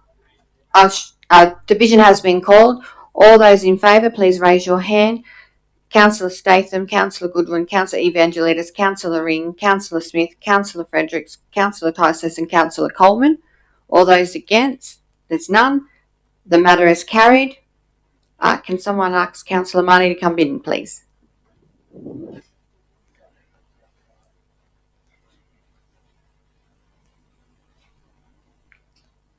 Thank you.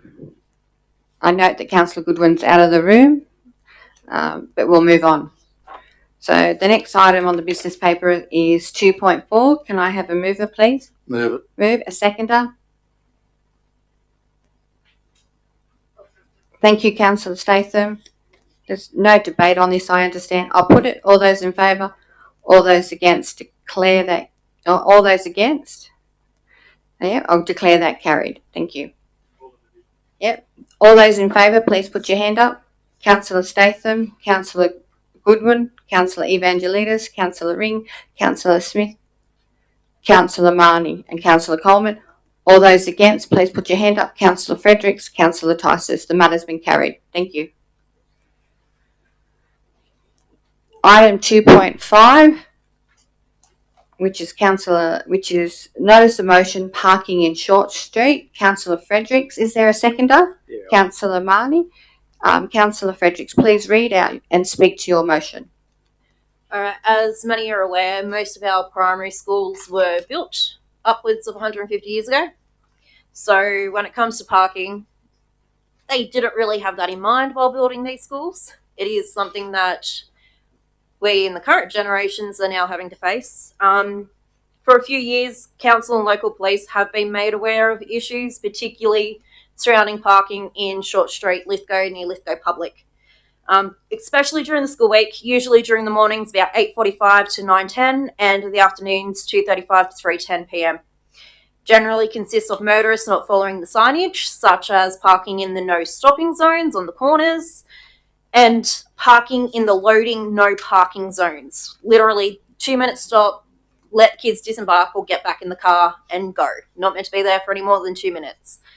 Since the school has returned, this behaviour has begun yet again, to the point of cars parking almost right on the very corner of Short Street and Bank Street, which it has caused some safety issues. And there was one family that were walking down with a pram and actually had to try and get in between two cars to get up onto the footpath in Bank Street. Since I posted this to social media, I have been informed it isn't isolated to Lithgow Public, but it is also affecting residents in Victoria Avenue where parents, etc., have been parking over driveways in order to pick up their kids from Zigzag, and the same kind of things happening over at Coolwell Public. And like I said again, these schools were built long before parking was going to be an issue. It is something that we now have to kind of deal with. My recommendation is that council organise a meeting with the public schools to discuss alternative parking solutions, possibly involve the Department of Education as funding may be needed in creation of safe parking areas, and to continue having council rangers alternate between the mentioned schools during the mentioned timeframes to issue fines to motorists ignoring the signage. It's literally not just about the illegal parking, it is mainly about the safety of the children and those collecting them and other motorists. Thank you, Councillor Frederick. Councillor Marnie, you second this? Yes, Mayor Coleman. Brought a motion dealing with similar themes, and I appreciate Councillor Frederick's motion as well. The thing I pick up on it, I spent some time in a compliance unit, and voluntary compliance is gold. Regulated compliance is you gain it very quickly, and use of fines gets you there very quickly. People stop that behaviour for the period that you apply pressure to them. I appreciate that Councillor Fredericks has put a sequence of how she suggests we go forward, which is working with the school to get lasting behavioural change. It's been a long time since I've been dropping kids off at school. It's very commonplace now to have two parents working with very tight deadlines, and people are taking risks that are severely consequential. When this goes wrong, the outcome's catastrophic. So I applaud Councillor Fredericks for bringing this forward. I think the use of also working with the department head, redesign of crossings, redesign of parking spaces. There's one in Bank Street in regard to Lithgow Public, which blocks the view of people crossing across into Short Street. Now, I nearly got run over, and I'm a reasonably visible large human, but for little ones, it's a higher risk. It may need to look at which sections of the school gates are open. At Lithgow Public, there's no parking near the Hoskins Church, or it doesn't seem to be a pathway to enter the school. It may provide a better option. But in summary, and I'll just note the General Manager's comments, once the ranger's sent there, there is no return. It's not about giving warnings. There's a clear edict of no warning in school zones, so there needs to be immediate fines issued. So we need to be conscious on whether we need to deal with urgent issues, but we're also got to be able to get that long-term change in behaviour, understanding that parents are rushing to their work schedules and unfortunately are taking risks that, as I said, could be quite catastrophic. Thank you, Councillor Marnie. Councillor, before I open it up, Councillor Fredericks, would you be interested in point 4, which is referred to the Crime Prevention Committee as well? We need to involve the local authorities in the issue as well. Are you happy for that? Yeah, I'm more than happy to include that as well. Yeah, so can we have a point 4 that we also refer this to the next Crime Preventions Committee? I think that... no.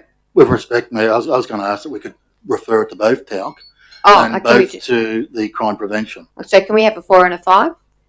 Or you can add them both in as a 4. To be referred Councillor to Ring, did you want to? No, look, I'm happy that if it's referred to both TALC and the crime prevention. What I'd also like as an additional point added, if Councillor Fredericks is amenable, is that the administration commit to 2 school zone parking education programs as per page 20 of the 6-monthly report. So are you happy for that? 4, 5 and a 6? Can you explain what your last point's about? I'm a little behind. Councillor Ring, your microphone's on. Apologies. 6-monthly report on page 20 under whatever particular section of the community program it is, talks about 2 school zone parking education programs per year. That'd be educating the parents there about the risk and the problems and doing it. It hasn't been done. and I've actually sought clarification on this because it talks about lack of resources. I think it's something very important. I think it needs to be done, and we need to be getting out and having education programs with the parents, either through the newsletters or through their PNCs. I'm more than happy for that's that, great. So you're happy for that? That's fantastic. Okay. Mr. Edgecombe would also like to make a comment on, I think, something as well. If that's okay with you, Councillor Fredericks, great. I'll try to keep this really brief. The comments by Councillor Fredericks and Councillor Marnie are spot on. We live in a city that's very, very old and built in the days when milk carts drawn by horses were prevalent. So it is high time that we start looking into whether our traffic flow arrangements suit a contemporary community and whether they suit the community moving forward. And Councillor Ring's also correct. Our community strategic plan does identify that we're to undertake a round of community engagement initiatives for the safety around schools and those types of initiatives. We're aware of both of those things. So we're in the process of developing a project to commence a pedestrian and traffic circulation study around our main street and our shopping precinct to see how people flow and move through that space. But we're also about to go to market to engage a traffic engineer. Council's not had one for a very, very long time. It used to be part funded by Transport for New South Wales, but through the SRV, the council is able to fund it in its own right, which means it'll be solely tasked with council's own responsibilities in this space, and it'll mean where that person will be tasked with proactive assessments for improvements to traffic flow, school zone improvements, all of those sorts of black spot grant funding, all of those sorts of things that we're not really addressing at the moment but can do moving forward. Thank you, Mr. Edgecombe. I'm so used to using Councillor. Councillor Tysos? Thank you, Mayor. Mayor, I'm not sure that we need to refer this to the crime prevention. I'm not sure who's on the committee, but I don't think it's a crime at this stage for parking offences. I think it's a talc issue, and it should remain a talc issue. I don't think we need to heighten the alarm it's a crime. So I hope that the mover and seconder would be happy to. The reason I asked for that, Councillor Tysos, is we actually have the police come and attend, and they actually provide reports. So we've actually got access to them at the Crime Prevention Committee. That's why I wanted to go there. Yeah, and they can go to TAP they're already as well. on the traffic committee. Okay, I just thought we'd be able to, use both of those avenues for discussion. Councillor Goodwin? Yeah, on the TALC committee, I believe that the highway patrol sergeant or inspector will turn up. So is that the better one, Councillor Goodwin? I'll take your advice on that. And then in the crime prevention committee, we have the CPO and the inspector of Lithgow, Inspector Salmon, or his representative will turn up. So if it went to both, you would get both of the inspectors of the highway and one of Lithgow police. So would you recommend that, Councillor Goodwin? Both. Recommend both. Okay, thank you. Any further debate? Yeah. I've just got. Sorry, Councillor Tyson, you had a question, and then I'll go to Councillor Ring. I'm just quite happy for Councillor Goodwin to intervene in that one because he had the information. I'm just wondering how we're going with other schools, whether we're just where are we up with the other schools? Because it's funny because St Pat seems to work okay, Lyell seems to work, the high school's working at the moment, or is it? And the other village schools in Wang and Portland. Are there other issues similar to this that are creating problems? Are we getting complaints from the other schools, or is it just these two particular schools that we're talking about here tonight? So would you like those questions answered, or who are you asking the questions of, Councillor Tyson? Probably Mr Edgecombe, because whether he's getting any complaints from the other schools. If not, let's focus on the ones that are. Mr Edgecombe? Thank you, Mayor Coleman. We recently undertook and commenced a survey to engage on kiss and drop zones or 5-minute parking zones. We wrote to all of the local schools to see if they wanted to participate and for us to consider an audit in their relative spaces. I think 2 schools got back to me, or back to us, sorry, my staff. I can't remember who exactly it was. One was in Portland but the others didn't write back. So I assume they were either happy with the traffic arrangements at their schools, but we can definitely reach back out again once we've got the resource I sort of spoke about earlier to more proactively look into these issues. I think, as Councillor Ring mentioned, undertaking these audits on a relatively regular basis is a good thing. Thank you, Mr. Edgecombe. I think Councillor Ring had his hand up first, and then I'll come to Councillor Statham and then Councillor Marnie. Councillor Ring? LaSalle High School's always been a nightmare with parking. My children went there. Portland has problems with parking. You have a problem with parking at Portland where parents will be on the other side of the road in their car encouraging young children to cross the road unsupervised. Wang, I hate to tell you, Wang Public School was constructed while we've got motor vehicles. It's a relatively recent school. And we had, between the 2016-2021 term of council, had lots of problems and issues with parking for that school. Ended up with them parking in the camping area Lake Wallace, and we had to secure cement barriers, cement blocks to put in certain areas because of the way they were parking. Parking around any school is a problem because of the parents. And the reason I thought it was very important to have it both at the crime and the TALC, as Councillor Goodwin rightly said, we got one ranger. We may be getting another ranger soon. We've got two rangers. The police have more resources. We can only be out at so many schools. To get additional resources supporting us rather than us doing the work. We need to be looking at the parking, what's there, what can we do to stop people parking in dangerous positions? Like Councillor Fredericks has put up, that's a pretty stupid area. What can we do to physically stop that? That's a TALC issue. So yeah, I think we need to have that bigger discussion with all the schools.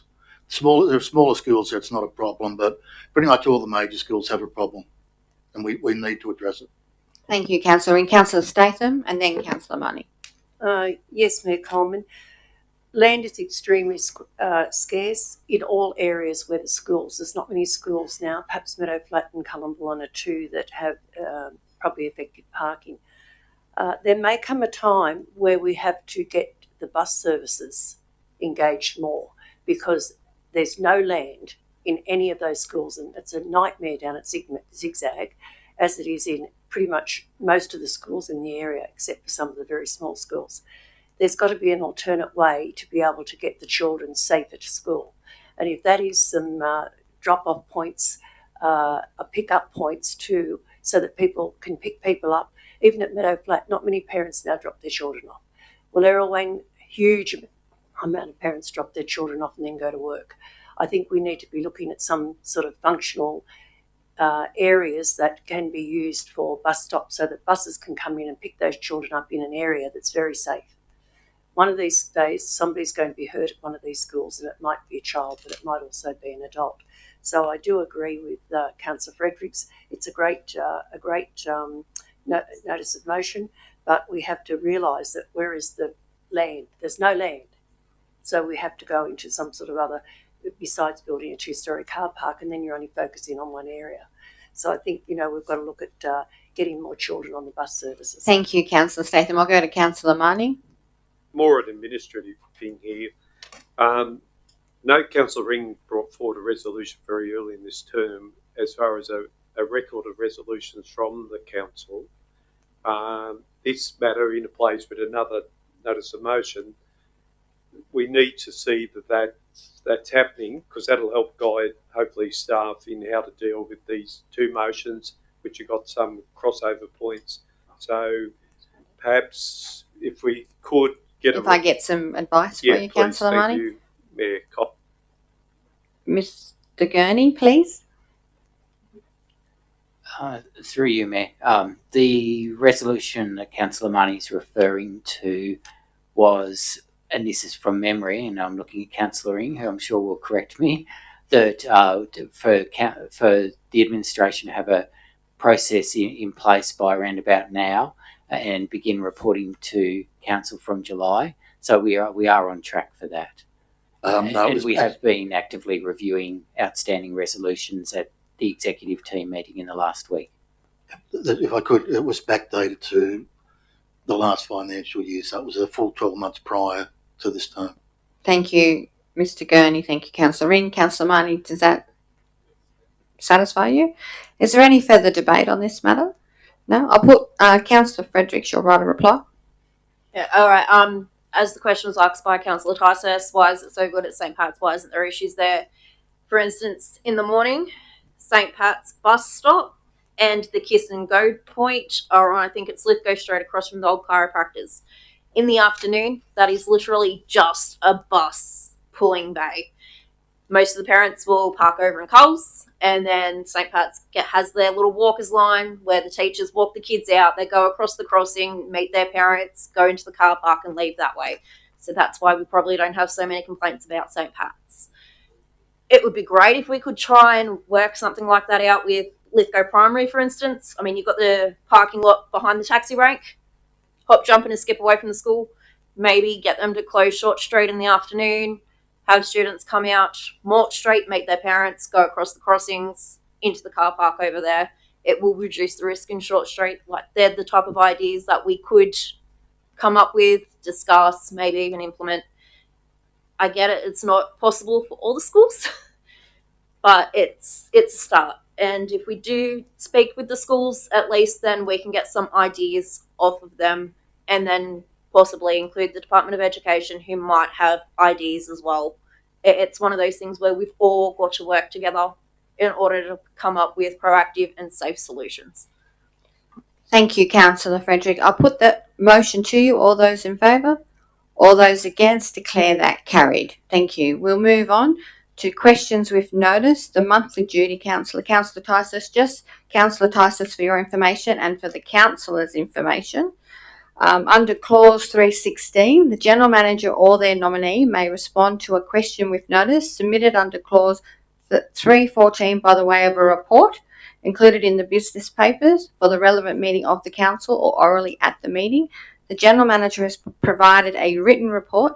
However, under clause 1914 or 1919 of the Code of Meeting Practice, councillors are entitled to ask questions about information in the business papers. So the report's being given. What would you like to do, Councillor Tysus? Thank you, Mayor. I move two recommendations. One is that council note the report. We don't need to move or note it, Councillor Tysus, in questions with notice. It just needs to be noted. We don't need to debate this. We don't need to note it, but you can ask questions regarding it. I want to move a matter arising then, Mayor, if that's the case. It's not a motion, Councillor Tysus. It's a question with notice. So you're happy? I'm happy for you to bring back a notice of motion under clause 310, but this is a question on notice. There's no motions. There's no debate. It's just noted and reported. Well, then, arising, is it not? No, there's no motion. So only a matter arising is under 9.2. There's a matter arising out of this for the next one.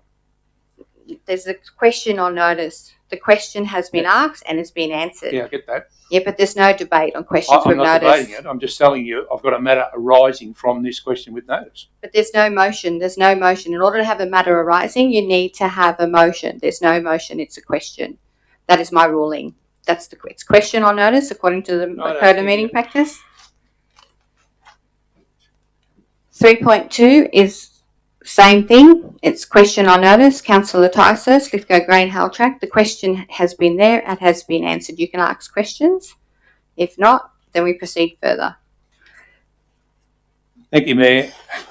Has the council written to the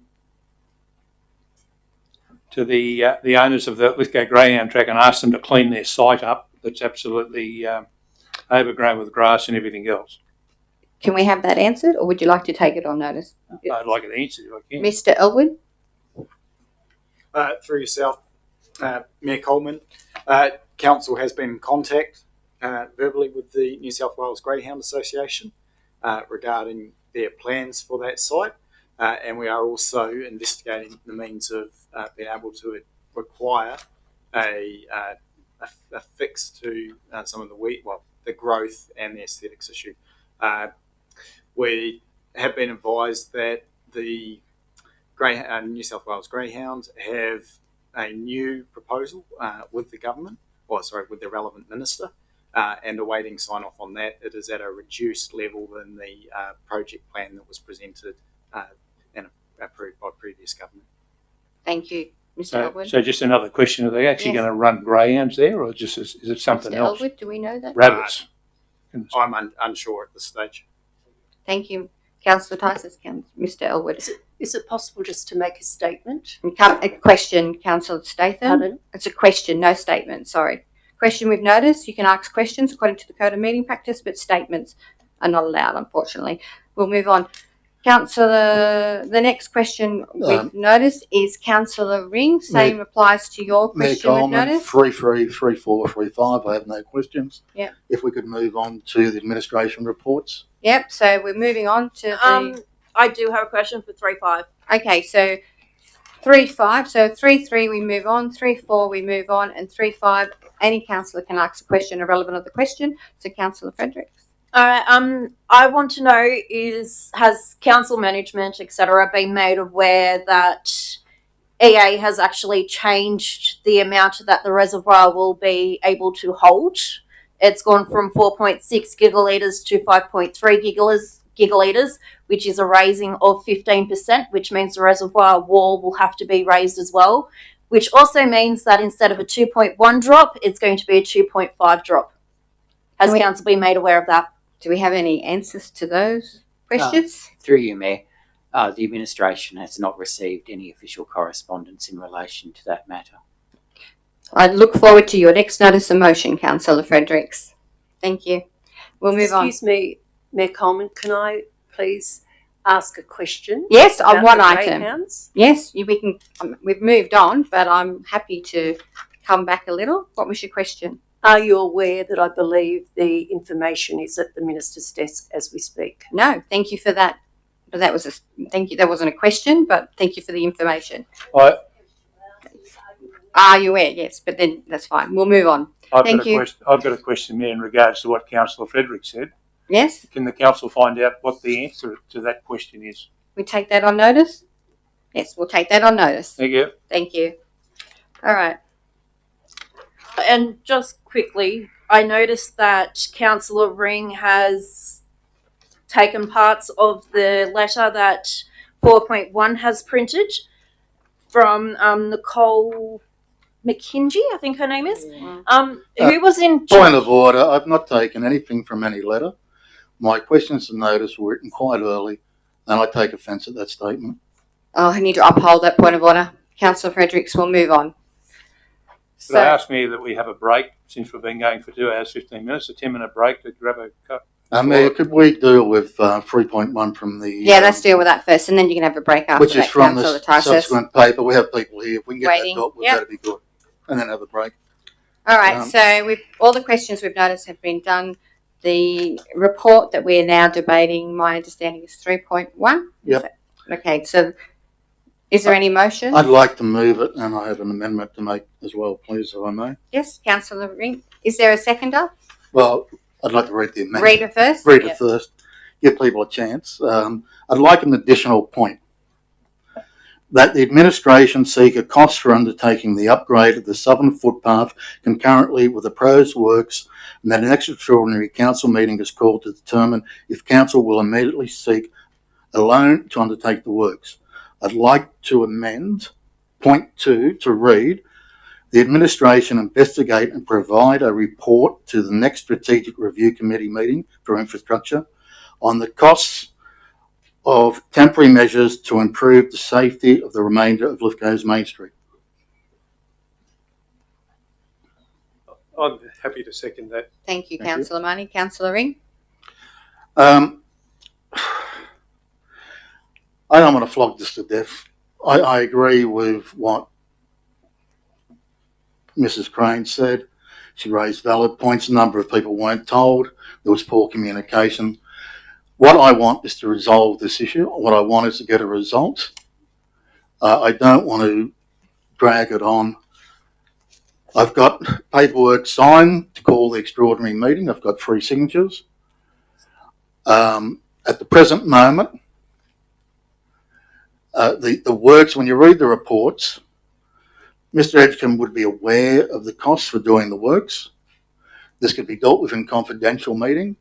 The most effective and cost-effective way for council to run this project is to extend the contract for the current contractor. But we need to do that. We need to do that soon. And I think the sooner we get it done, the better. And I think we need to look at options for the rest of Main Street. Going on current costs, it's going to cost a fortune to do the concreting. We have footpaths that are dangerous, have been dangerous for decades. I know Councillor Goodwin assisted an older woman last year or the year before who slipped down the super cheap, broke a collarbone. It's not going to take long to an elderly person is going to do serious injury or die, or a young person slip on very dangerous pavers and serious head injury, which could result in death. We've got to do something. And look, the end result with the rest of Main Street may not be attractive. I don't care. What I want is a safe pedestrian footpath for our residents. We've talked about it for years. We need to bite the bullet. And I think the first stage is to get this top part of Main Street done. Thank you, Councillor Ring. Councillor Marnie? Thank you, Mayor Coleman. Agree with a point that Councillor Ring's made. Now that we've got costings, we've got 6 segments potentially, and we're staring down the barrel of perhaps a 12 million plus project. Delivering on the full length of Main Street will be challenging. I don't think I'm understating, it's probably the most talked about issue in our town coming in front of council is the state of Main Street. I'm happy to dedicate a meeting to it so that we can work towards a long-term resolution. I understand the frustration and anger about this not being delivered, at least even to the first 2 segments. So I'm happy to support Councillor Ring's motion, and also I'm one of the signatories of that extraordinary council meeting. Thank you, Councillor Marnie. Councillor Statham?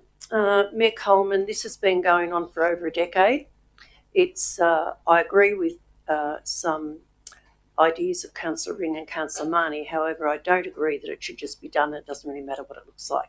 It is important. It's first impressions in our town. It's like the entrances that I tried to get last year. You know, without something inviting, people are not going to come into town and shop. They're not going to stay here overnight unless they have to. We need to make sure when this is done, you're better off to do less of it and do a beautiful job and make sure that the public, their opinion is going to approve it. Because if you don't do a really nice lot of work, the public and the store owners who cost a lot of money to have storing the Main Street, they need to be happy with the way it looks as well.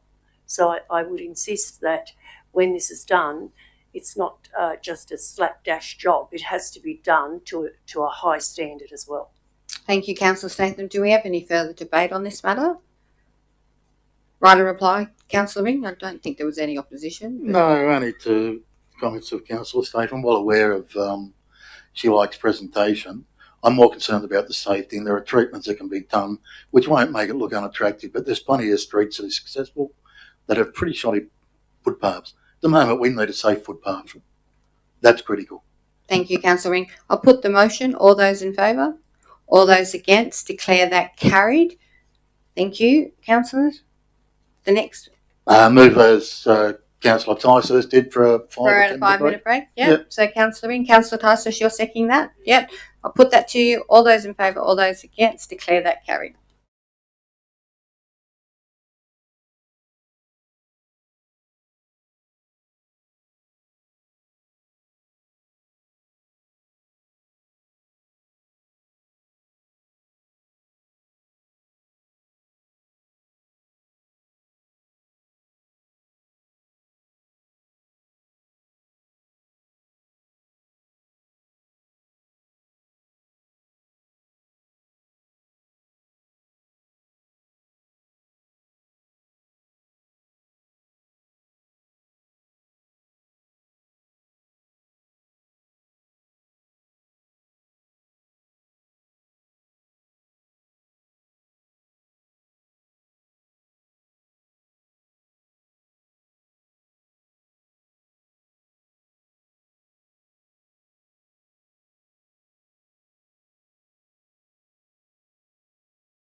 A procedural motion to go back in, please. I'll move that way. I'll second that. Councillor Goodwin, Councillor Statham. I'll put that. All those in favour? All those against? Declare that carried. Thank you. We are now up to item 4.1. Do I have any motions, councillors? I'll just read it out first. Hang on. 4.1. General Manager, correspondence from Energy Australia. Any motions, councillors? Yes, I'd like to put up a motion. Councillor Smith, your motion? Can I give some commentary on this to start off Just with? read your if you could read your motion for us, that'd be great. Request Energy Australia to provide a more detailed, accurate, transparent and accountable news release in regards to the Lake Lyell pumped hydro project. Okay. This to be distributed to the community of the Lithgow LGA as they have done in the past by newsletters or other sources. All right. Is there a seconder? No. Councillor Fredericks. Councillor Smith, you'd like to speak to that?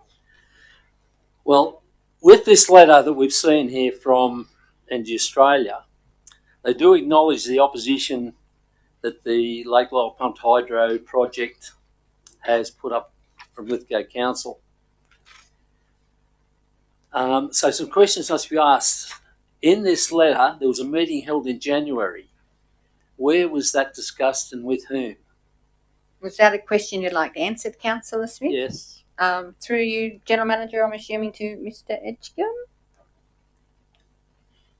It was with the administration only, so it was myself and my staff and Nicole McKechnie from Energy Australia. Thank you, Councillor Smith, for the question, and thanks to Mr. Edgecombe. Yes, what would you like to ask? Would I be allowed to ask what was discussed? I don't know. Councillor Smith, I'll ask. Mr. Edgecombe? I don't think I'd want to repeat that on the public record, but I can send the notes around to the councillors. Thank you. I think that'll be great. Councillor Smith, you happy with that? I've got another question. Yes. Alternatively, has EA corrected their information on their newsletter, and will they do so? Mr. Edgecombe?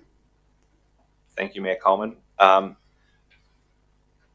We have differing opinions on this, but they have not complied with our request made in December, and my understanding is that they won't.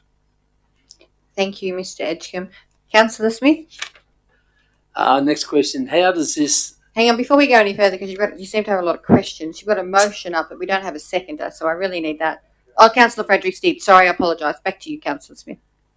Are we getting the motion up on the screen? Yeah, and we need... They're working on that, Councillor. Thank you. Ring. Councillor Smith? As was passed at the January meeting, we wanted the removal of the leak material from EA publications and a result of the borehole studies. Has EA replied to any of that? Mr. Edgecombe? The LEAP, it was developed by the New South Wales Government and Council as a collaborative effort. It's a public document. It's not for us to say how council documents are used or not used. So they're owned by the community, and EA is a member of the community. I wouldn't suggest that we can ban anybody from using council's public documents. Councillor Smith? What about the boreholes? Do we have any result there? Mr. Edgecombe? Just trying to reflect on your question and remember it, but I don't think there's any reference to boreholes or the LEAP in and of each other's own documents. Councillor Smith? Hang on. It was passed at the last meeting, item 2.6, that was requested. So is that a question or a statement, Councillor Smith? It's a statement and a question. I want to know if there was an answer. Was there an answer, Mr. Edgecombe? I'm sorry, I don't understand the question. Yeah. It was requested at last meeting in January, item 2.6, that the borehole studies be requested from Energy Australia. I don't recall that. Was that part of it? It was that can they either release results or send out an explanation as to why they refuse to release results? Was that a part of a notice of motion? Yes. Yeah. Do we know? We don't. I haven't seen it, but we can make. Maybe we can follow that up. We can follow it up and provide information. If I could, Mayor Coleman, I believe the response was that it was proprietary information. Oh, okay. That they weren't required under law to provide to the public. All right. So they did respond, but by not responding, I suppose that means, I guess. They're not legally required. They're not to legally provide that required. information. Thank you for Councillor Ring. Councillor, wait, if you could just hang on for a sec. I know that you're busting to go. Councillor Smith, have you finished? Yes. Thank you. Councillor Fredericks.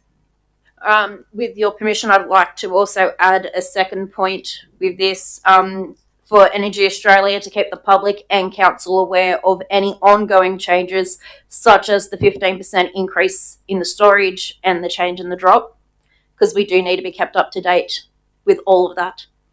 Councillor Smith, are you happy with that point too?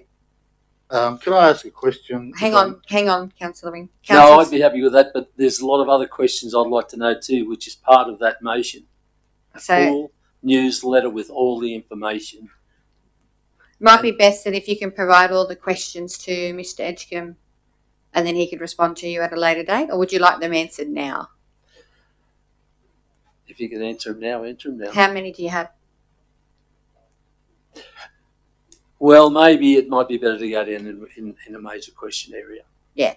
Righto. Okay, if you could send them through. Yep. And then we can have Mr. Edgecombe look at them and then respond to not only your good self, but all of the councillors. I think that's imperative that we all get the same answers. Are you happy with that, Councillor Agreed. Smith? Great. Councillor Fredericks, I'll come to you. You seconded it? Yeah. Yeah, like I said, the second point, which Councillor Smith did accept. I would also like to know the email that's attached to this. Was it sent to councillors? Because I never received it. It was only my understanding, and the General Manager will correct me if I'm wrong, is that the letter was sent to Mr. Gurney. Is that correct, Mr. Gurney? Because, yeah, it does state here, as a result, I would request that this letter by right of reply be circulated to all councillors and tabled in the next council meeting scheduled for 24th of February. So I'm kind of confused as to why I never received it. Mr. Gurney, could you please respond? Through you, Mayor. I'll have to look into that and advise. I know it was attached to the report, but I'll have to check about that and the timing and take that question on notice. Agree with that, Councillor Fredericks? Great. Any further on this?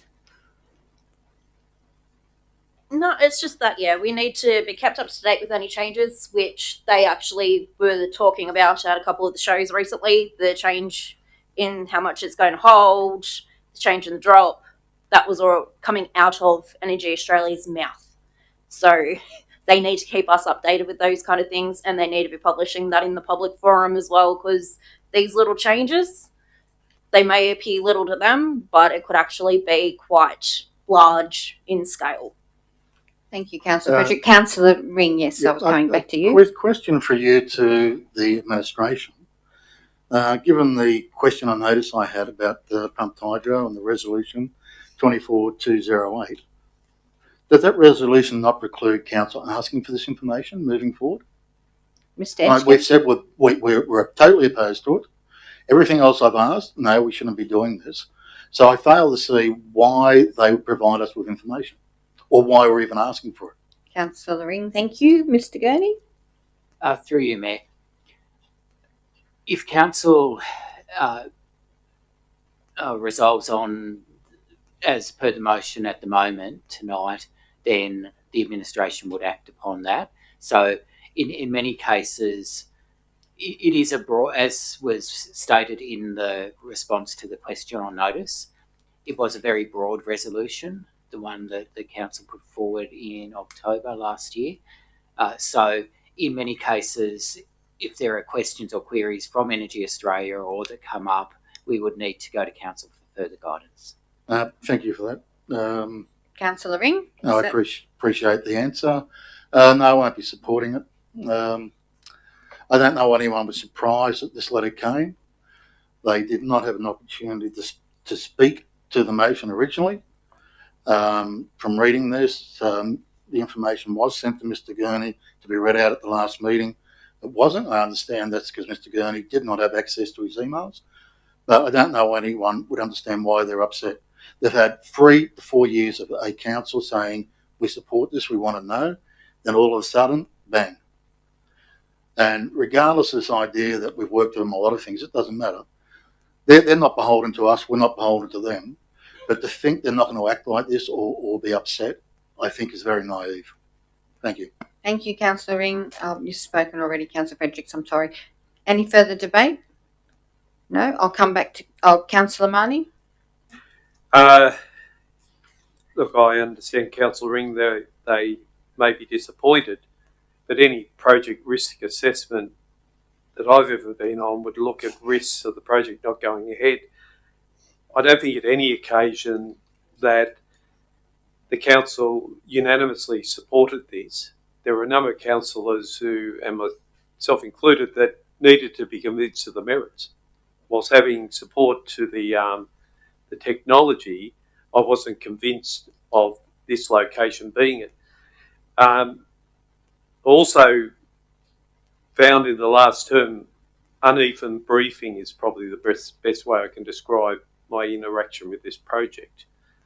And that left me with no information to convince me otherwise. I find the tone of the letter unfortunate. I, as an elected councillor, will make decisions based on merit. I've been asked to represent a segment of the community, and I'll continue to do that. They may be disappointed with the fact that I haven't supported their decision, but they should have seen that they had yet to convince and take the community with them. We had a situation where we had councillors making decisions for the community, not with them. And there wasn't a social licence built with the community. There have been adventurous projects in other locations that have been built well from the ground floor up. This wasn't. It had all the same. I wouldn't. No, I've got to be fair. They went out early and they did their meetings at Wallerawang, and I attended those, and they continued to inform the community. But I just find that this is unfortunate. Nobody's questioning Energy Australia's participation in the community and community life, and similarly with Delta Electricity over the years. But I find this tone a little bit unfortunate, and it hasn't helped me move closer to what they're proposing. And albeit I'll make my decisions on merit, at the end of the day, at this stage, they've failed to convince me of the merits of this. I'm hearing secondhand tonight about changes to the project capacity. So again, when I go back to uneven briefings and we're having meetings with staff, okay, that's fine. If that's how Energy Australia would like to progress the information flow, so be it. But I'd rather not find out these sort of details in a public forum, and it's the first time I'm hearing them. So I'll leave it at that. Thank you, Councillor Marnie. Any further debate? Councillor Tysus. Thank you, Mayor. If you go back to the public gallery, Mr. White indicated in the letter that was all we, and we are this and we are that. I mean, the other thing we've got to remember is that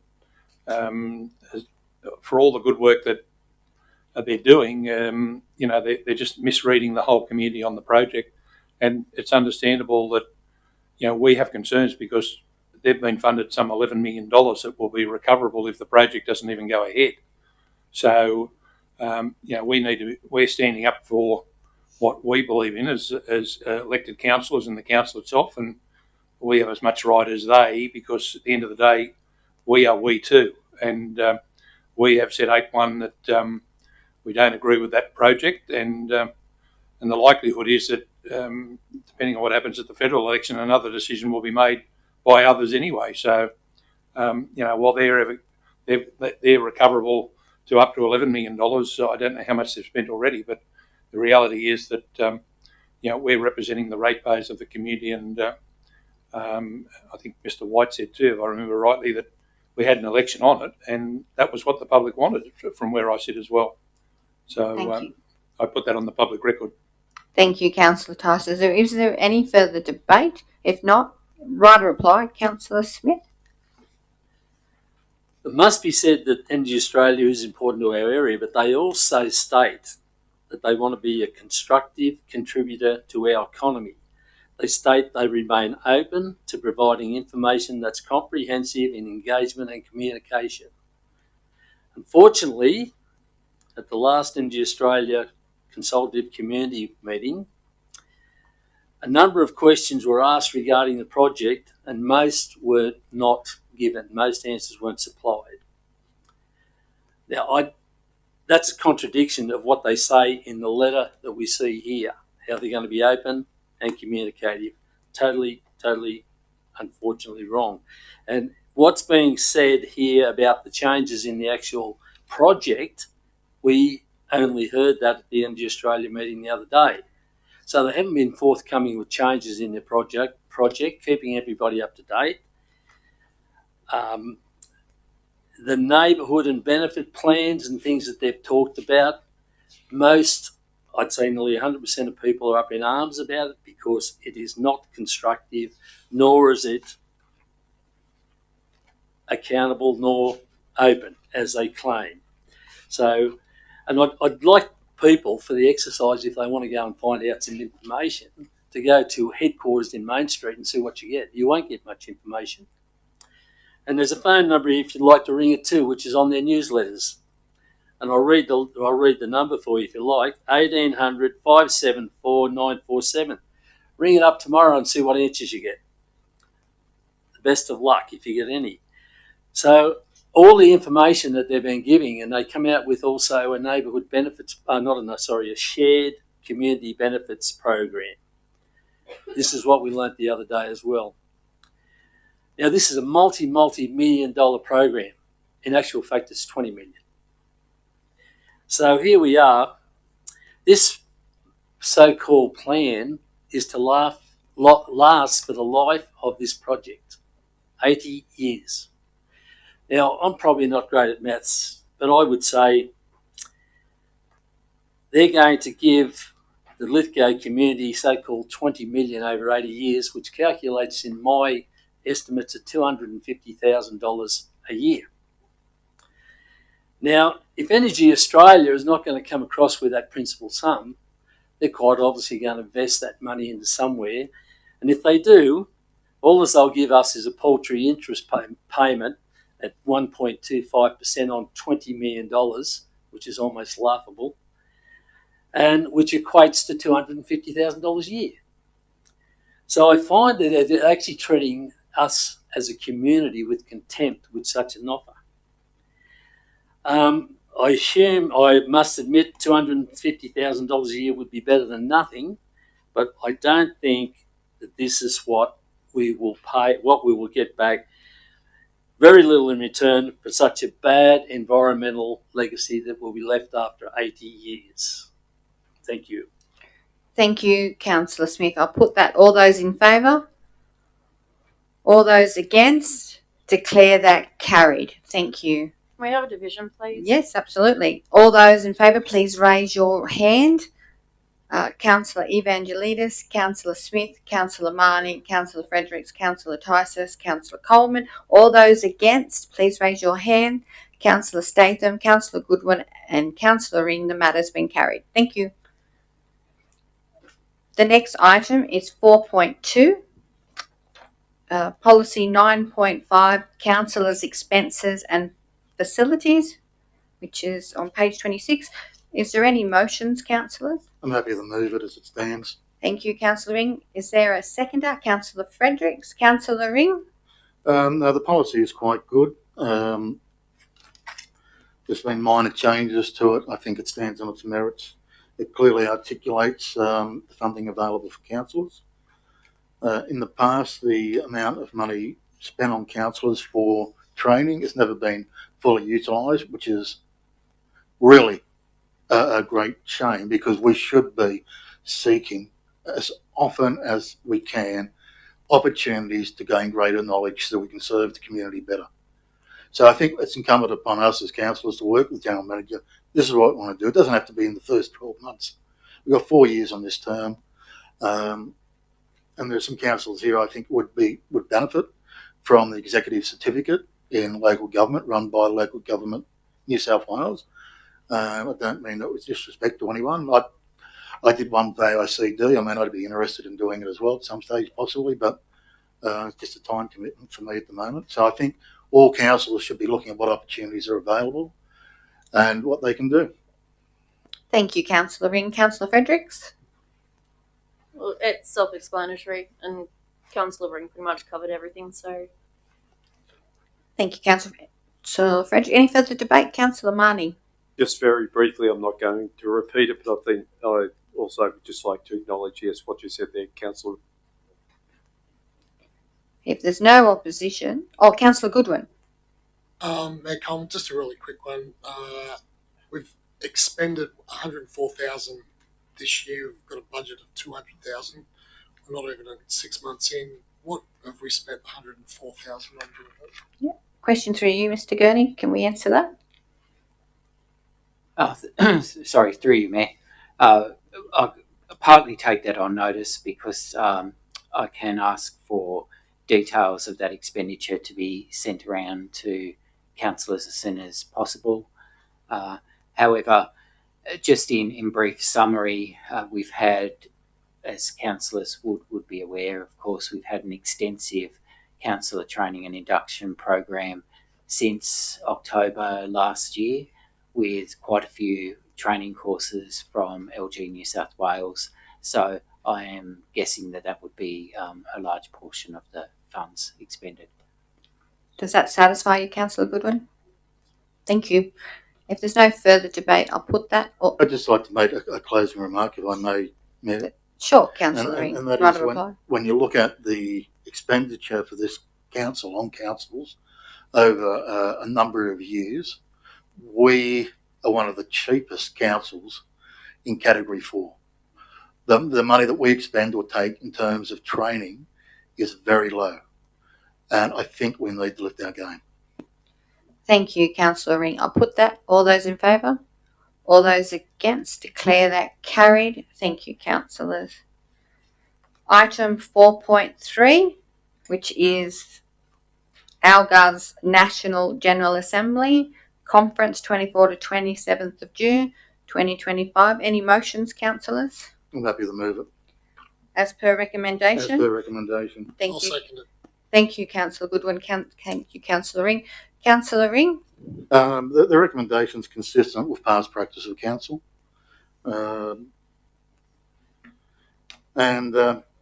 Yeah, I've never been to one of these, so I look forward to going and participating. The local government conference in Tamworth was very useful and productive. I was able to meet with Minister Atkinson, and we got her down here. So, yeah, I just look forward to it. Thank you, Councillor Ring. Councillor Goodwin, you don't like to speak. Any further debate? If there's no further... Oh, yes, Councillor Marnie? Obviously, I support it, but I also just want to acknowledge the advocacy that's been going on by the Mayor and Deputy Mayor. We may be at a stage where we may, in fact, we will have a government of a different sort, whatever its makeup is. I think it's a very opportune time to be talking to returning ministers or incoming ministers. Yeah, I'm very supportive of it. Thank you, Councillor Marnie. If there's no further, Councillor Ring, you don't need a right of reply? No, just put it, please, Mayor. Okay. All those in favour? All those against? Declare that carried. Thank you. The next item is 4.4, which is Smart Places Road Maps. Any motions, councillors? You're happy to move the recommendation, Councillor Marnie? Councillor Ring is seconding. Councillor Marnie?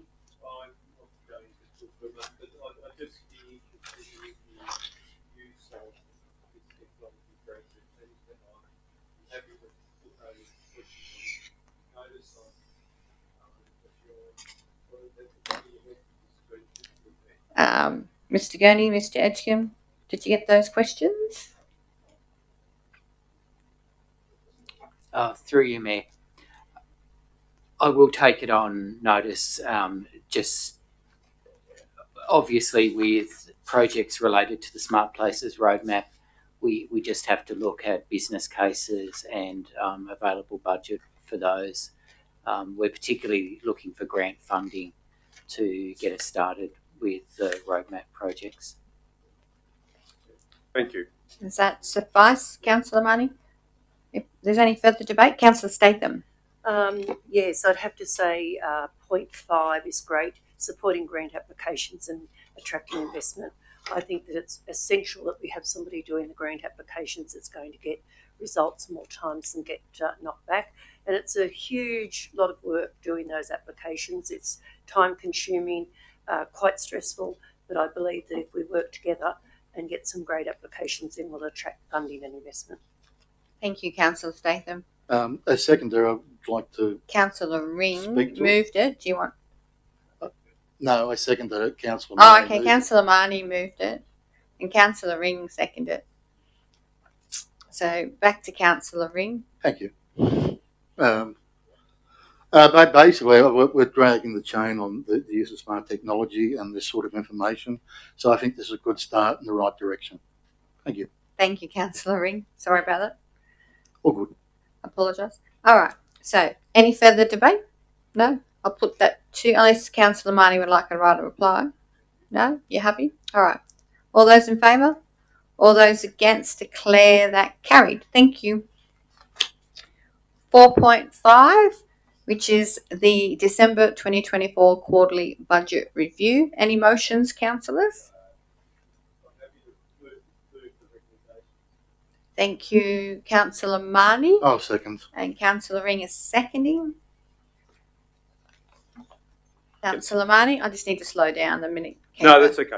I think it's important that the councillors note the point 1, note the contents of the report and the projected consolidated operating result before capital of $1.2 million deficit for the 24-25 operational plan as detailed in the quarterly budget review report for the period October 24 to December 24. December 24. Just that we need to note on page 36, I've taken on the chair of the Finance Committee. I think it's important that we try and, without me going down endless detailed rabbit holes, that we understand some of these bigger items. But the main reason for the change in council's projected operating result before capital is from the original budget 749 to surplus to 1.2 million deficit relates to a change in accounting treatment for the local regional roads repair programs. So that expenditure has been brought forward, and I am not an accounting expert, so I will, if I can, please, Mayor Coleman, for you to Vanessa to just give an understanding of how that's occurred for the councillors, please. If you could, please. Through you, Mayor Coleman. Exactly right, Councillor Marnie. So with grant reporting, there's certain accounting requirements at the point of recognition. So we were required to report when we received the income, which was last financial year. However, we're expending it this year, which means there's no matching income to put against the operating result. The good news is that we're $3.5 million through the $4 million program for the pothole repairs. So that's a fantastic move forward for our roads. Obviously a long way to go, and that's the sort of takeaway, irrespective of the accounting treatment of the income and expenditure not matching. Thank you. Councillor Marnie, does that suffice? My apologies to everyone else, but I just needed some detail on the $96,000 budget for asbestos removal project. I'd just like to understand that one better. Would you like a response? Yes, please. Who's going, Mr. Gurney or Mr. Edgecombe or Miss Browning or? I expect Mr. Edgecombe. Mr. Edgecombe? So what was the question there? How was it going to be funded? No. What is the project, the $96,000 budget for asbestos removal? I think Mr. Gurney can help. Okay, I'm happy. Through you, Mayor. That was the completed project for asbestos removal that was notified to council and to Safe Work regarding the playgrounds that occurred. It's around about October, November last year. So that was obviously unforeseen. So a budget was added for that project. Does that suffice, Councillor Marnie? Yeah, no, I've got an understanding now. Thank you. Okay. Have you finished? Yep, great. Councillor Ring? No, I've got nothing to add. I was going to ask for clarification for those watching about the fact that we're actually not in a dire financial straits. It's just bookkeeping. Bit like depreciation. Doesn't really mean that much in reality. Thank you, Councillor Ring. Any further debate on this matter, councillors? If not, you would like some end comments, Councillor Martin? Yeah, I will, and only very brief. We ran a series of surpluses in the previous term when in fact we're in deficit, and it was external money bumping things up. So they can distort what's happening. I think it's important our community understand what's happening, and as I spoke to earlier on, the draft code of meeting practice will be driving for more transparency and accountability in local government in New South Wales. It's important people understand, because we often measure an organisation against surplus and deficits, and we make a judgment on how the council's performing, when in fact we had financial difficulties before the SRV, but they were masked by the disaster recovery money, which made us look a fairly wealthy organisation for a short period. Thank you, Councillor Martin. I'll put that to you. All those in favour? All those against, declare that carried. Thank you. We move on. 4.6, 6-month progress report, July to December 2024. Any motions, councillors? I'm happy to move it as it's written. Thank you, Councillor Ring. Do I have a seconder? Or is there a seconder? Councillor Marnie, you're happy to second. Councillor Ring? The administration is only asking us to note the draft document. Now, I'm sure the councillors don't want to sit here for the next hour while I read out about 30 or 40 questions I've raised with this document. I'm happy to do so if anyone would like to, but I'm getting the feel on that some of the directors don't. So I'm not going to ask those questions. I've sent those through. I'm going to get responses from the administration. What it goes to is, this is a really key document for councillors. It gives us clear insight to how the council is performing, and the information in it needs to be clear, articulate what has been achieved. And it's very difficult to look and go, oh, we've got no resources. Well, what are the resources that are missing? Or 30% done. There's a lot of questions there that need to be a bit more detailed. Not lots. I know it's a big project, but unless you want a million questions during the year, this is our opportunity as councillors to get an oversight of how council is performing across the board. It's a big document. There's lots of information in it, but we need some better information. Particularly, I'll give the example of the educational programs to school. There wasn't anything in there that clearly articulated why it had not been done. If it's lack of staff, fine, state it. If it's lack of money, then as far as I'm concerned, it shouldn't have been in the plan in the first place.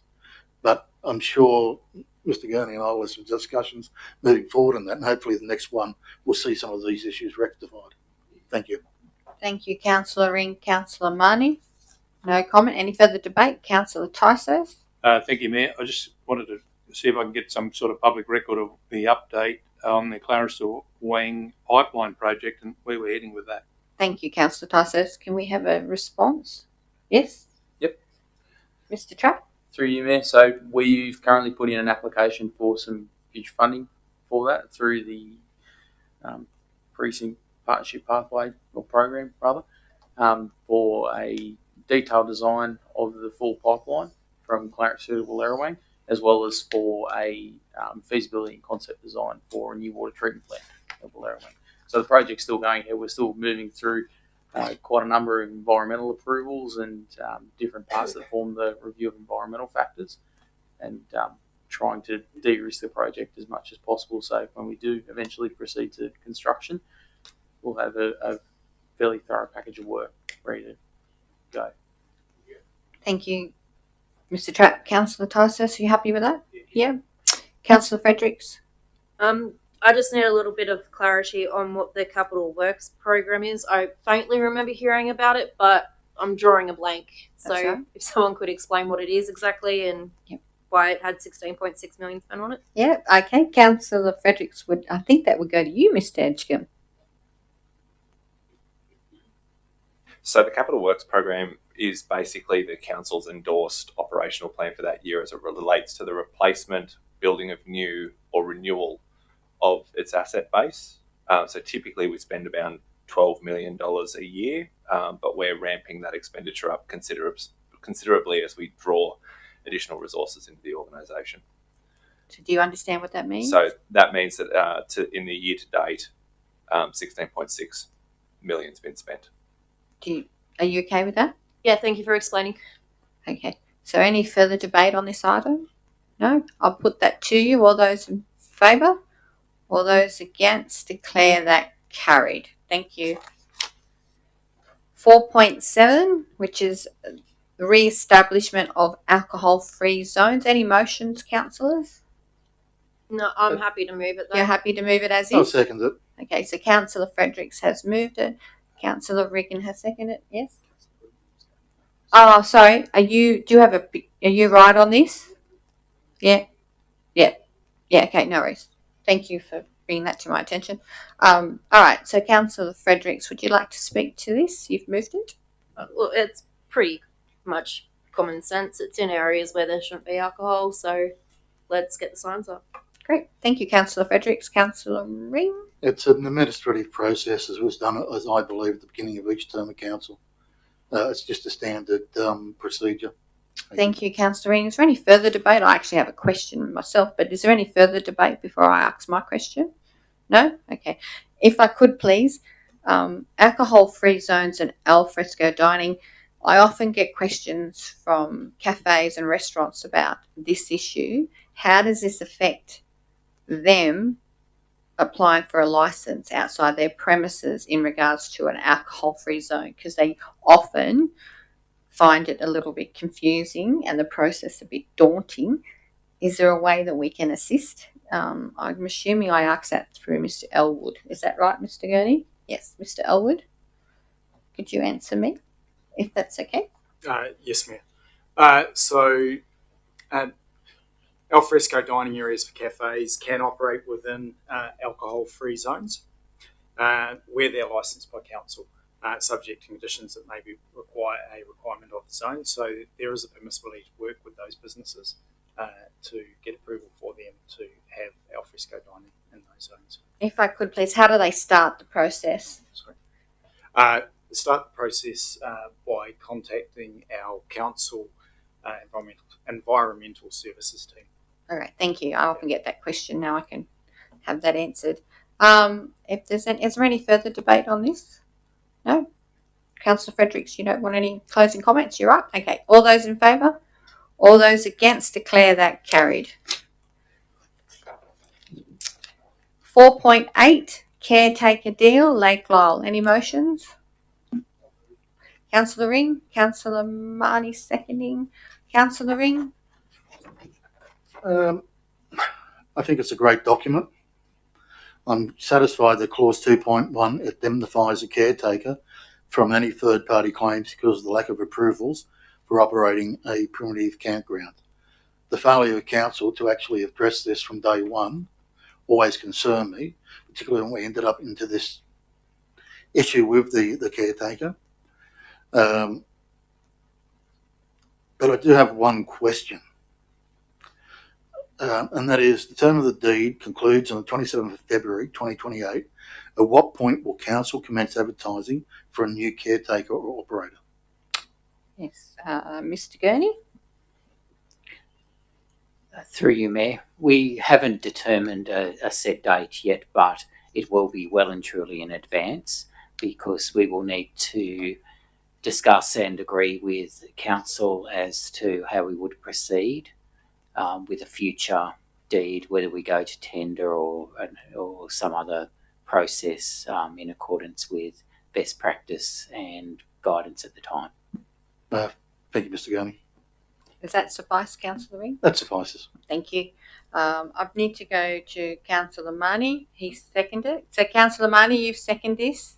Yeah, just briefly. I won't repeat some of the issues Councillor or the comments Councillor Ring's made. I'm happy that we've resolved it. Something I would like to suggest that we look at a campground strategy. We need to deal with the fact that we've got primitive camping in other locations. They may not have commercial fees to them and may never have that, but I think we need to better understand what our primitive campgrounds are and where our caravans sit. I think there's a bit of work to be done there. And that's the only comment I'll make. Thank you, Councillor Marnie. Councillor Smith and Councillor Tarsus. Sorry, mate. To sort of move on where Eric was actually, Councillor Marnie, was speaking. I've often wondered why we haven't moved on a bit more with this. Has council thought about getting some grants that actually sort of build up that recreational ground and that camping area? Because when it does come time in 2028, when somebody might seriously want to take that as a business proposition, we should make it as attractive as possible and have some reasonable installation down there and move it with the times. I mean, let's be honest, it's been pretty reasonable the way it's gone without getting major financial funding in there. It could have been a hell of a lot better, and to attract a good leasee or whoever in the future, I think it's desirable to start looking at it now. Thank you, Councillor Smith. Through you, Mr. Gurney, would you like to respond? Or through you, Mayor. As part of the compliance work that's been undertaken, which includes identifying the need for the development application, and the work on that is currently underway, we did complete something similar to a master plan for the site, which does look at options for the future once a DA is in place, and once we sort out the future tenure of a lease. It would be quite an investment for council, so we need to work through a few issues before we get to that. But we already have a document that will assist us when the time's right for that. I will just pass to Mr. Edgecombe, who will just speak on some recent improvements at Lake Lyell.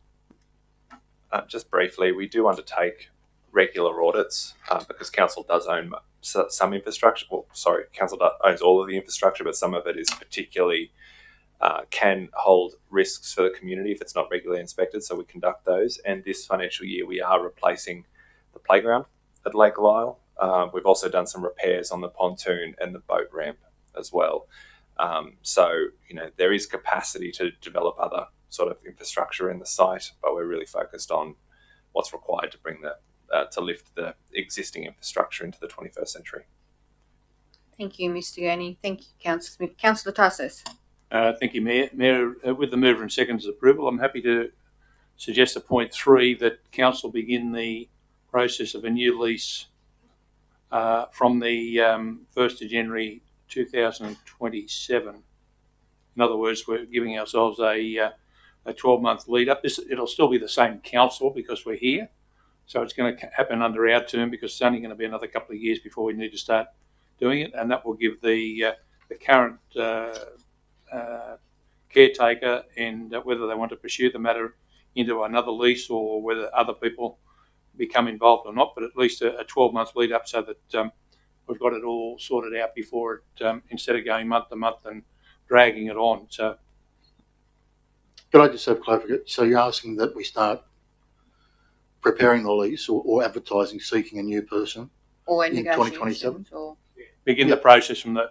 I was looking at the 27th of, in other words, 12-month start. But if you just look at the 1st of January 27, that will give you, 12 months, 14 months to get it moving, to advertise, to do this, do that, whatever needs required. In other words, it's incumbent in this resolution, if we're going to do this extension, that we now actually say that we begin at 12 months out. So, Councillor Tyson, can I just ask, you're starting the process? Is that what you're trying to say? Yeah, starting the process. Yeah. Look, I'm happy with that. But being the 1 out of 9 that didn't support the ban on pumped hydro, I'm going to ask the question. What are we going to do? No, I'm sorry, this is a legitimate question. We're talking about a lease. You have to realistically take into consideration the potential for that dam to go ahead, the pumped hydro. Realistically, it could go ahead regardless of what the council resolution is. Then what? That will have a significant impact on how we operate that facility. So we need to have that as well. So I'm just flagging that it just needs to be discussed moving forward. The what ifs need to be considered. Okay, I'll hand over to Mr. Gurney. Did you want to respond? Thank you, Mayor. Just really quickly, just to clarify, so at the moment we have a caretaker deed at Lake Lyell, and what the future may hold will really depend on the wishes of council at that time, but we could certainly start a process from the 1st of January 2027. And regards to Mr. Councillor Ring's questions regarding... Well, I'm just throwing it out there because, you know, it needs to be considered in any planning we do moving forward. You've got to prepare for all contingencies. Okay. No, that's fine, Councillor Fredericks, I understand. So, Councillor Ring, have you accepted the... Yeah, no, I've accepted that. You've accepted the amendment? I've got no problem with the amendment. Okay, so you've accepted it. Councillor Marnie, if you, as the seconder, you're happy to second it? So it's been accepted. Okay, that's great. Is there any further debate? No? Right or reply?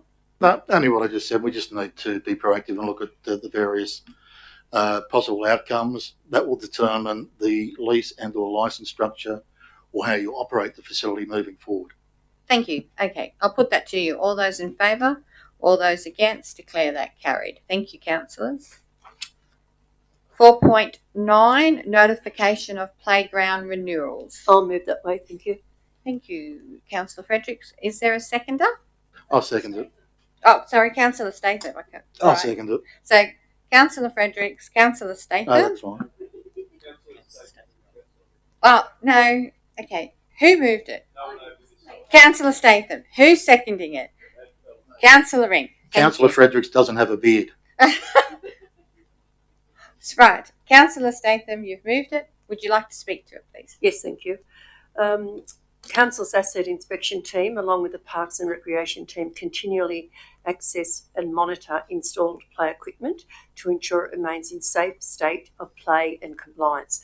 This is really important because after a certain amount of years, we need to make sure that there are these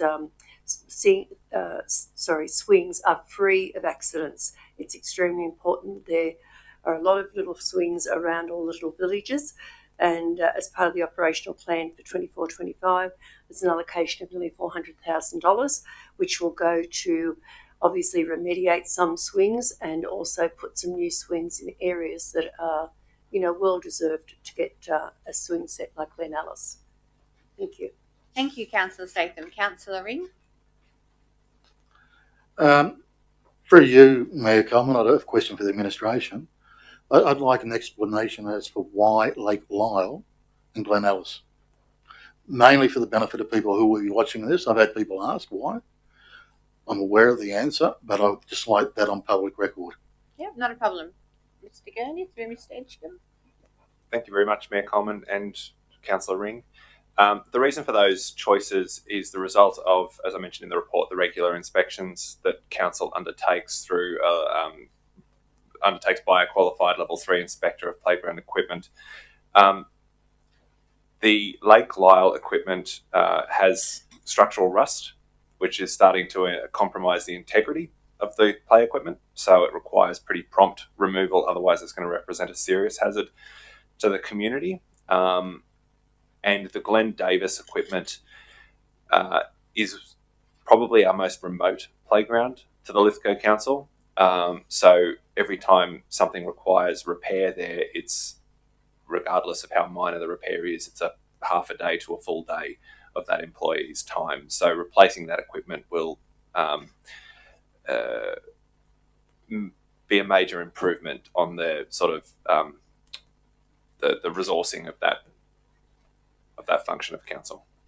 Thank you, Mr. Edgecombe. Councillor Ring, are you right with that? No, I'm fine with that, thank you. Okay. Further debate on this item, councillors? Anybody? I've got some questions just in regards to there's a playground at Chifley Road in Gasworks Lane next to Henry's.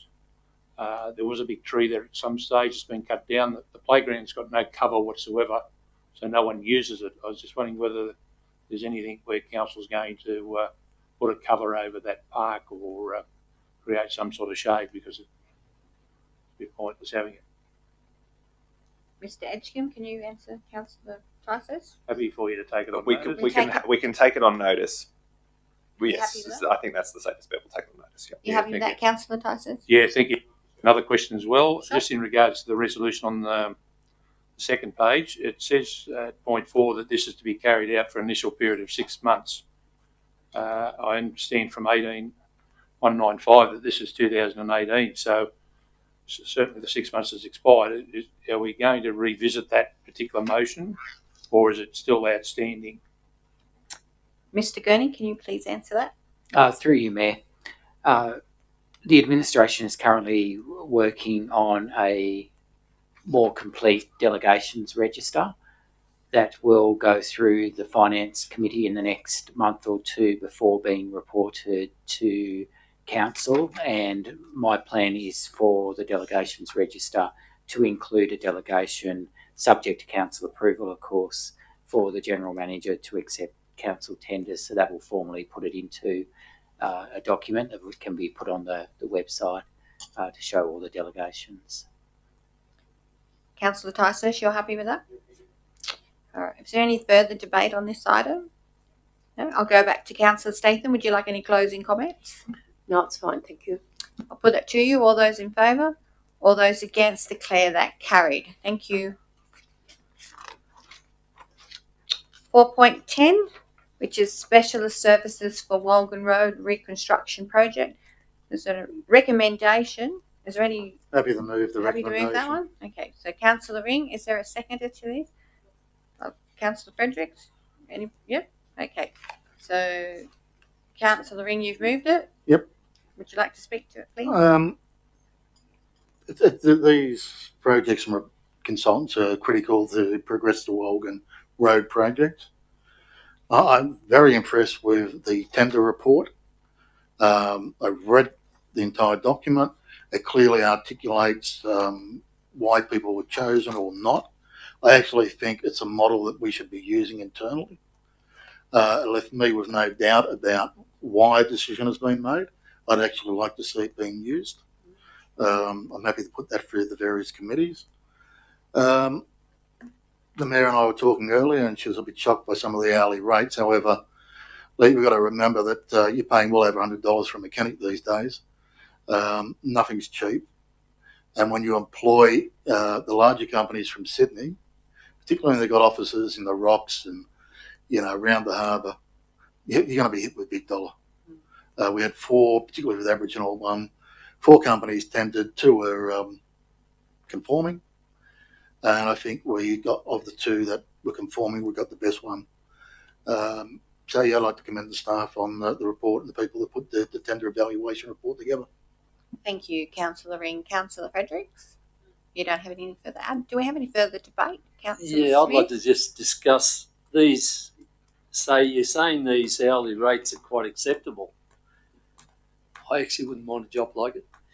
I see here a particular one here is an Aboriginal Heritage Community Advisor. Now, I'm not picking that out because of any particular reason of race or nothing like that, but it's just that one that stands out in a way.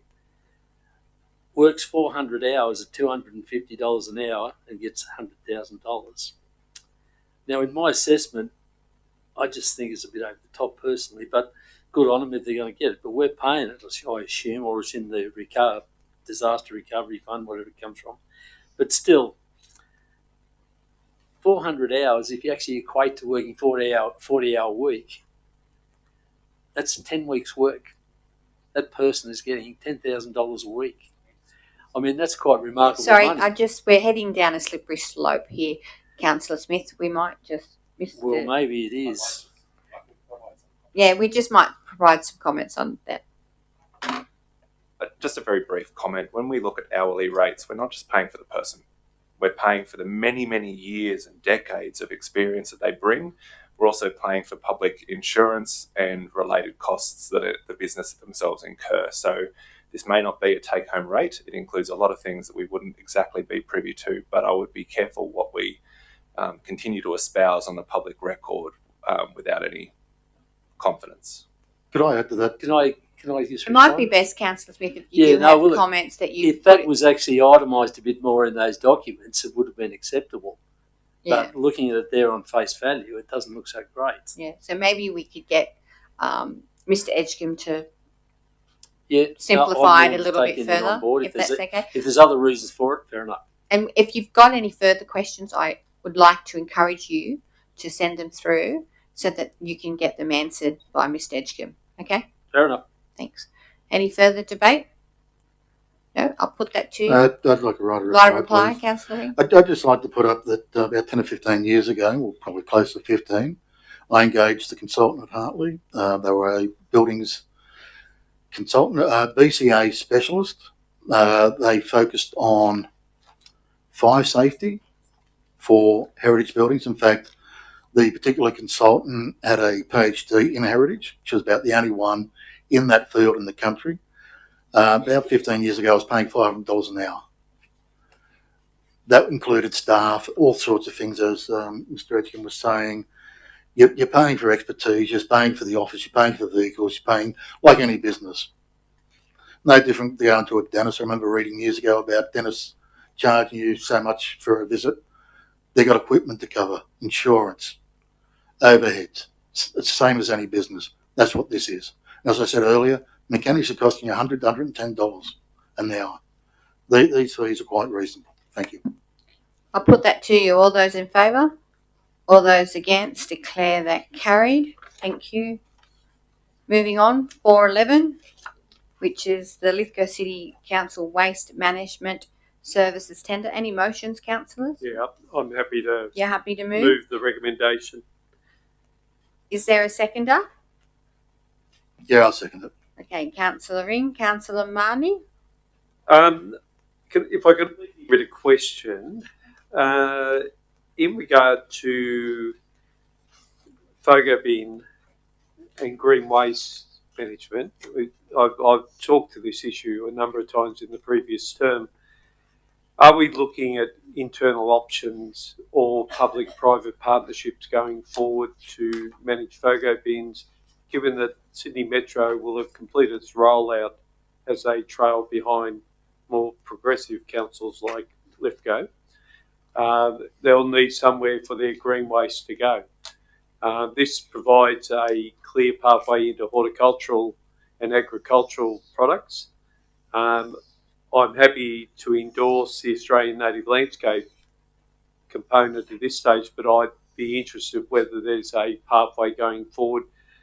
We need to have income streams that come to council that aren't rate-based, and we need to look for those opportunities. So I know it sort of flows on for this, and I'll probably bring something back in front of the council for consideration, but given that we have a number of landfill licences and sites, as I understand, we have got some capacity to move into that industry. So I suppose it's a long-winded statement / question, but is there a pathway for us in regard to that? Mr. Trapp? Through you, Mayor, that's certainly something that the administration's looking at. We're continually looking at different options on how we can have revenue streams through waste. Of course, the green waste is certainly an option. We've jumped ahead of the mandated FOGO rollout for 2030. These sort of facilities will take a considerable amount of time. There's some estimates going around that just to get approvals through regulators such as the EPA or through planning, it's going to take 5 years for that's after having a site. So we've got to determine the best site that we can get for this sort of purpose, go through the approvals, all the designs and such. But I would envisage that it will probably take us this amount of time, the 11 years, to really get to a point where we have a facility ready to take over that sort of service. We're still pressing ahead, though, as far as the administration is concerned, trying to find all the options and look for the best solution for us long term. But in the interim, this is what we're proposing. Okay, thank you for your answer. Obviously, as a team, I think this is one area that we've seen a lot of innovation and progress in, and I'm really impressed with some of the waste minimisation, whether it's at I got told off for calling it a tip shop when I talked to one of the staff, so I think it's a waste recovery centre. But what's been achieved there is really, really first class. So I'd certainly like to see us explore that.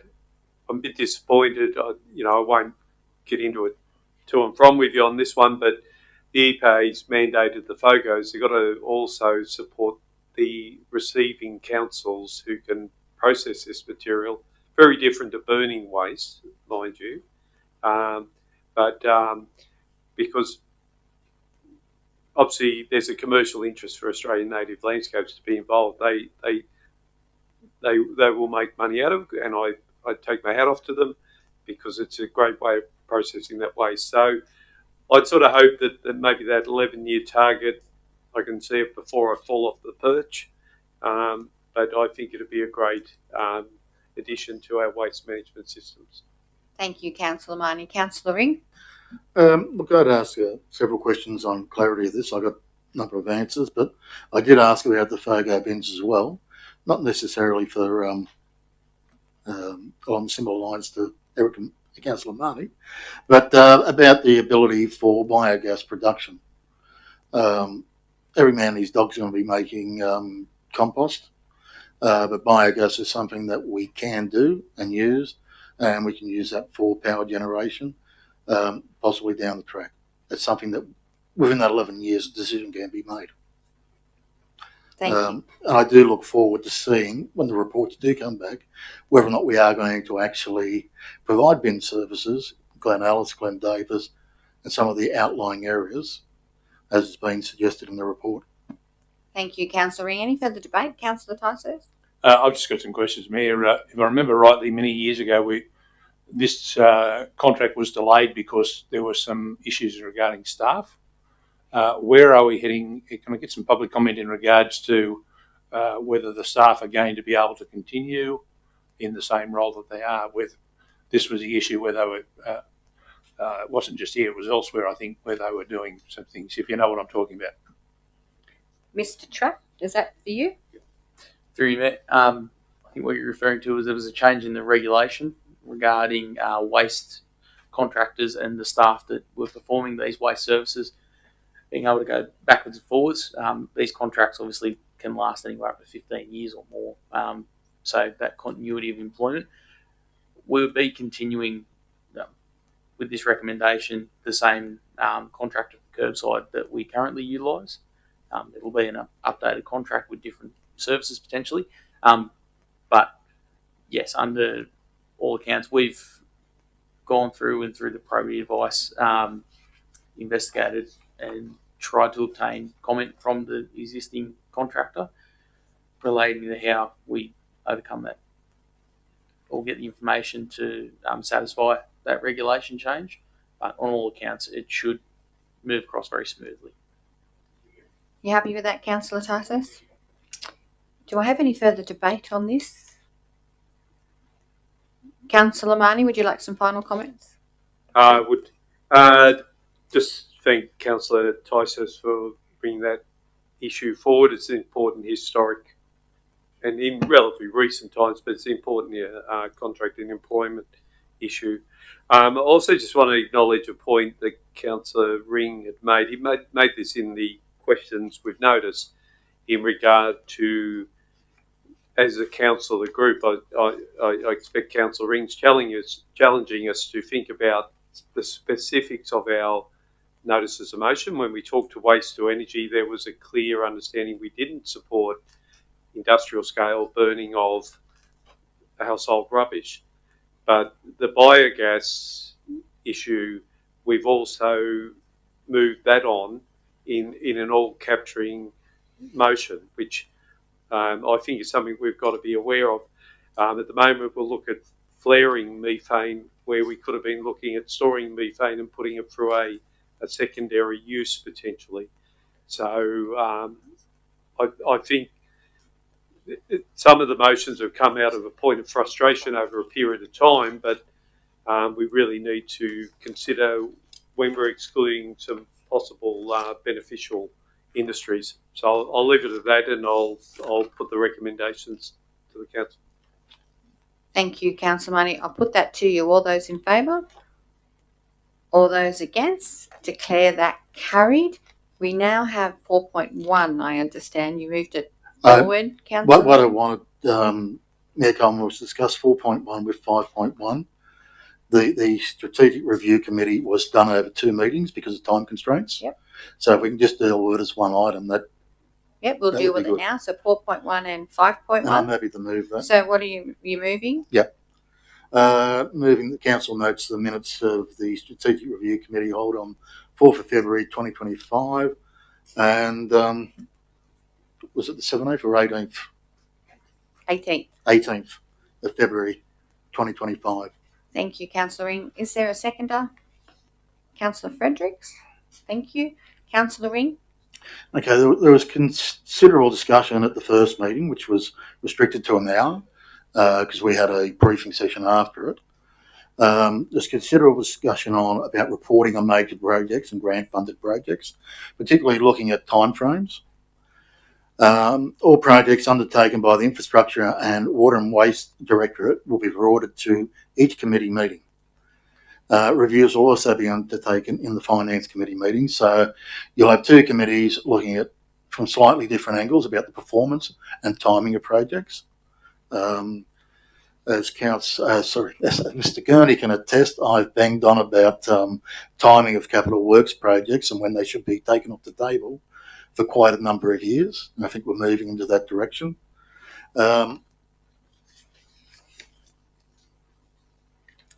Terms of reference were discussed at the second meeting, including its name, and it was resolved that the changes that I had proposed would be taken back by Mr. Gurney, discussed with senior staff, Mr. Edgecombe and Mr. Trapp, and then a compromise proposal will be brought back so we can move it forward.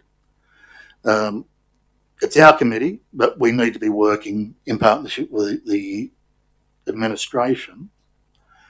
And I understand the reluctance, having been on this committee a number of years, that it's very easy to get bogged down in details, and in the past we've had that problem. We will still talk about specific details, but hopefully we'll move that to talking about them within a strategic framework. Given the outstanding number of works that are on the table, the number of complaints we receive, yes, we have got the council request system, but there will be occasions where we need to discuss those within that broader policy or strategic framework. It was very pleasing to see that item 7.3 of the 18th minutes for the 18th review of civil engineering guidelines being tabled and updated. However, I still have concerns with the potential future liability for civil works undertaken at the Carriers Arms subdivision at Lithgow. That's something we'll be pursuing in future meetings. We've all now been provided with the conditions of the DA, so we can look at that and what they were directed to do. The developers done everything they were required to do, but the standards were not what we should have had. There was also a lengthy discussion at the meeting concerning the retaining wall at Kramer Park. There's been problems with it, and unfortunately we don't know why. It appears that discussion with Mr. Edgecombe is we've got a good contractor who wants to work with council. He's not walking away saying I've done everything. There is an investigation going on. The problems are occurring during major rain events. We could be looking at a spring. We could be looking at a blocked stormwater drain. We need to understand what the issue is before we determine what action needs to be taken. Is it a warranty claim? It might be, it may not be. It might be that something was missed in the scope of works, and that's always possible. But I'm looking forward to chairing these meetings. I think they were both quite good meetings, and we achieved a lot. Thank you, Councillor Ring. Councillor Fredericks, I believe. No comment to add. Any further debate, Councillor Marnie? Just brief. Look, the thing I've taken away from the first round of committees, which I've really enjoyed, is where people on other committees and they're adding value to the committee. I note Councillor Goodwin spoke to the Sporting Precinct Master Plan. I think that was a valuable input that's sort of come out of the Sports Advisory Committee, and also some of the REF and Part 5 were fed back into the Environmental Advisory Committee. So I think what we're getting is getting a bit of value add across the committees from experts and councillors who've got specific interests in there. I also I support Councillor Ring and his comments, and I think we need to have that overseeing role. There was a critique that was run on councillors, and particularly councillors in particular committees prior to the last election. People who are attending those committees sort of see the work that's going in from quite a number of different councillors into those roles. So I'll leave it at that. Thank you, Councillor Marnie. Any further debate? Any final comments, Councillor Ring? Are you happy with No, happy for it to be put, Mayor. Okay, so I'll put that. All those in favour? All those against? Declare that carried. The next item is 5.2, which is the TAUP minutes, the 6th of February 2025. Any motions, councillors? Happy to move the recommendation. Thank you. Seconder? Councillor Goodwin. Councillor Ring? No, it was my first TAUP meeting that I've attended. It was a good meeting, and I look forward to them in the future. Thank you. Councillor Goodwin? Nothing for you? Okay. Any further debate? Would you like any final comments, Councillor Ring? No, just put it, please. Okay. I'll put that. All those in favour? All those against? Declare that carried. The next one is 5.3, the Sports Advisory Committee. I'll move that. You move that, Councillor Goodwin. And who would like to second that? Councillor Marnie would like to second that. Councillor Goodwin. No, we had a good meeting. We had a few new starters and people coming onto the committee. We still would like, I suppose, community input in relation to the Reg Cowden Community Sports Star of the Month and the years. So if any community member is watching tonight, if you have anyone or know of anyone in that month that would be eligible for a sports star, I suppose, award, please contact council and we can put that through. Thank you, Councillor Goodwin. Councillor Marnie? Just very briefly, just if we could give the board notification of the any sporting groups that are booking. You can see we need to turn my microphone on. Just a notification out to all the sporting groups that are booking fields with us to get their participation. So I thought it was a good meeting with a lot of potential for the coming term. So, yep. Thank you, Councillor Marnie. Any further debate on this item? No? I have a couple of questions, if Yes, I may, Councillor through Ring. you, Mayor, to either Councillor Goodwin or to Councillor Marnies or Smith. I did read the report. I like to try and get across everything. I'm not a sports person, as everyone here pretty much well knows. But given the lack of nominations reported in item 8 of the minutes for the LJ Hooker Reg Cowden Memorial Sports Star of the Year Awards, has there been any discussion, or will there be discussion moving forward on the format of awards given the lack of nominees? Now, I don't believe it can all be blamed on the elections, as there were a lack of nominees noted in June or July. That's the first question. Now, the second question, I came up to Lithgow in 1987. Reg Cowden died in 1987. So I finally decided to have a look and see who the hell Reg Cowden was. So it comes out he wasn't a sportsman, but he was a sports administrator, had a lot to do with the basketball and other things. Spent 25 years on 2LT, Saturday reporting on local sport. And I think it's great that he's acknowledged through this award. But where do we acknowledge the people like Reg Cowden through this, who are in the background, who are critical to these sporting clubs? How do we recognise them? Yeah, the sports administrators. Without these people, and not all of them are sports people. Some are parents. They're doing it because of their kids, or they played years ago and they're not playing. Is there capacity within this to acknowledge some of those sports administrators? Councillor Goodwin, you're the chair. Yeah, I think there is. And I did have a short conversation with one of the administrators, Caitlin Booker, who was here, who helps us run the meeting, and we're looking at ways to maybe sort of reinvent the sports, the Reg County Sports Star of the Year. So that could certainly be part of an input of that to try and reinvigorate it in the next, in the next 3 to 6 months, hopefully. Councillor Statham, would you like to say something? Yes, I think my experience since 2012 was horrific. When I first got onto council, you just sort of picked anybody you knew, and that is so not right. It has to go. Admittedly, there's a lot more sports involved, like croquet and lots of other interesting sports involved. But in the years back, there was football, hockey, etc., cricket, etc., swimming. Now, I sat there one night and watched the chair say, look, I think that bloke's, that little boy's mum's, sick. We need to help him.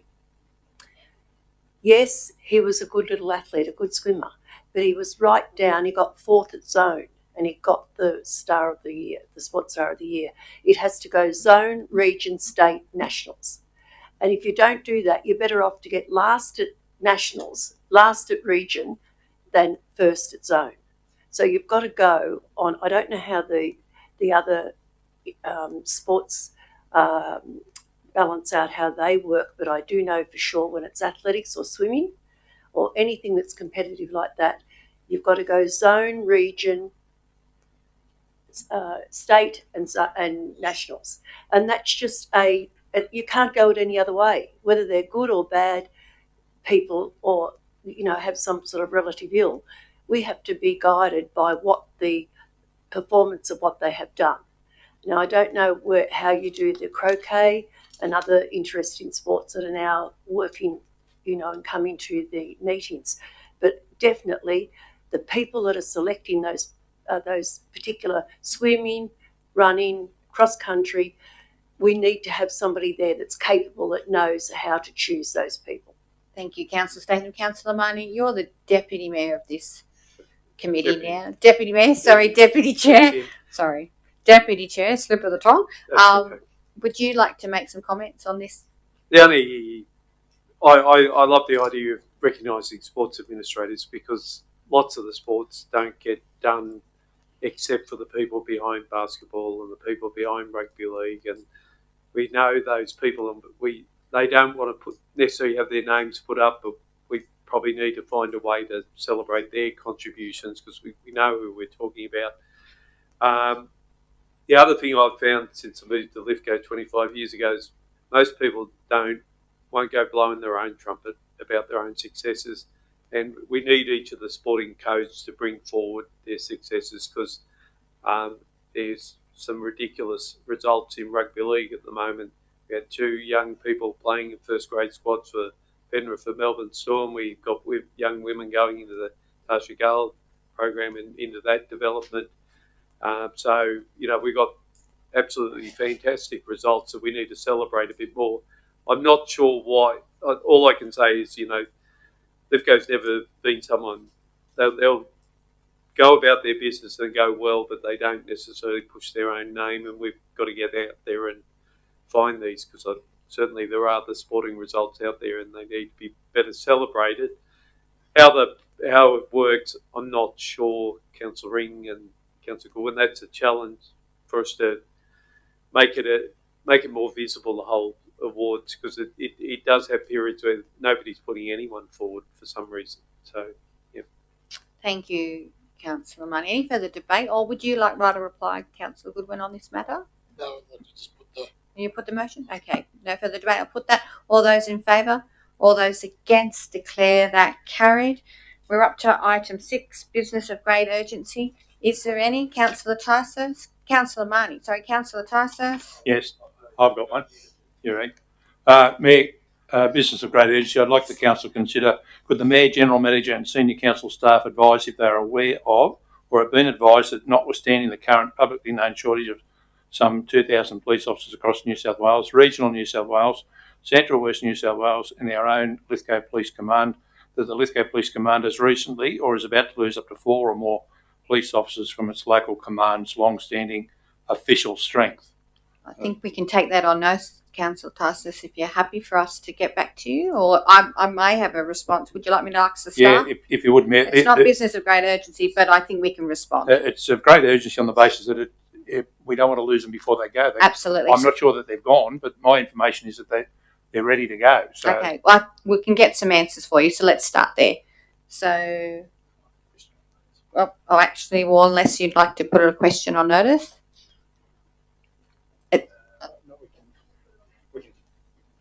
You can take it on notice, I've been told. Oh, thank you. And if a reply could come back through the councillors by Absolutely, we'll take it on notice and we'll respond. Any further? Councillor Money? Just given we're still in the summer storm season, I was out talking to businesses down around Enfield Avenue. I hope I got my streets right. I believe the rail fence, particularly the double layering of cyclone mesh, is a contributory factor to storing water and then banking it up into both the still shops and the adjoining premises. I'd ask if the operations staff could have a meeting with Transport for New South Wales, if we could look to profiling, not unlike the school, exterior barrier fences.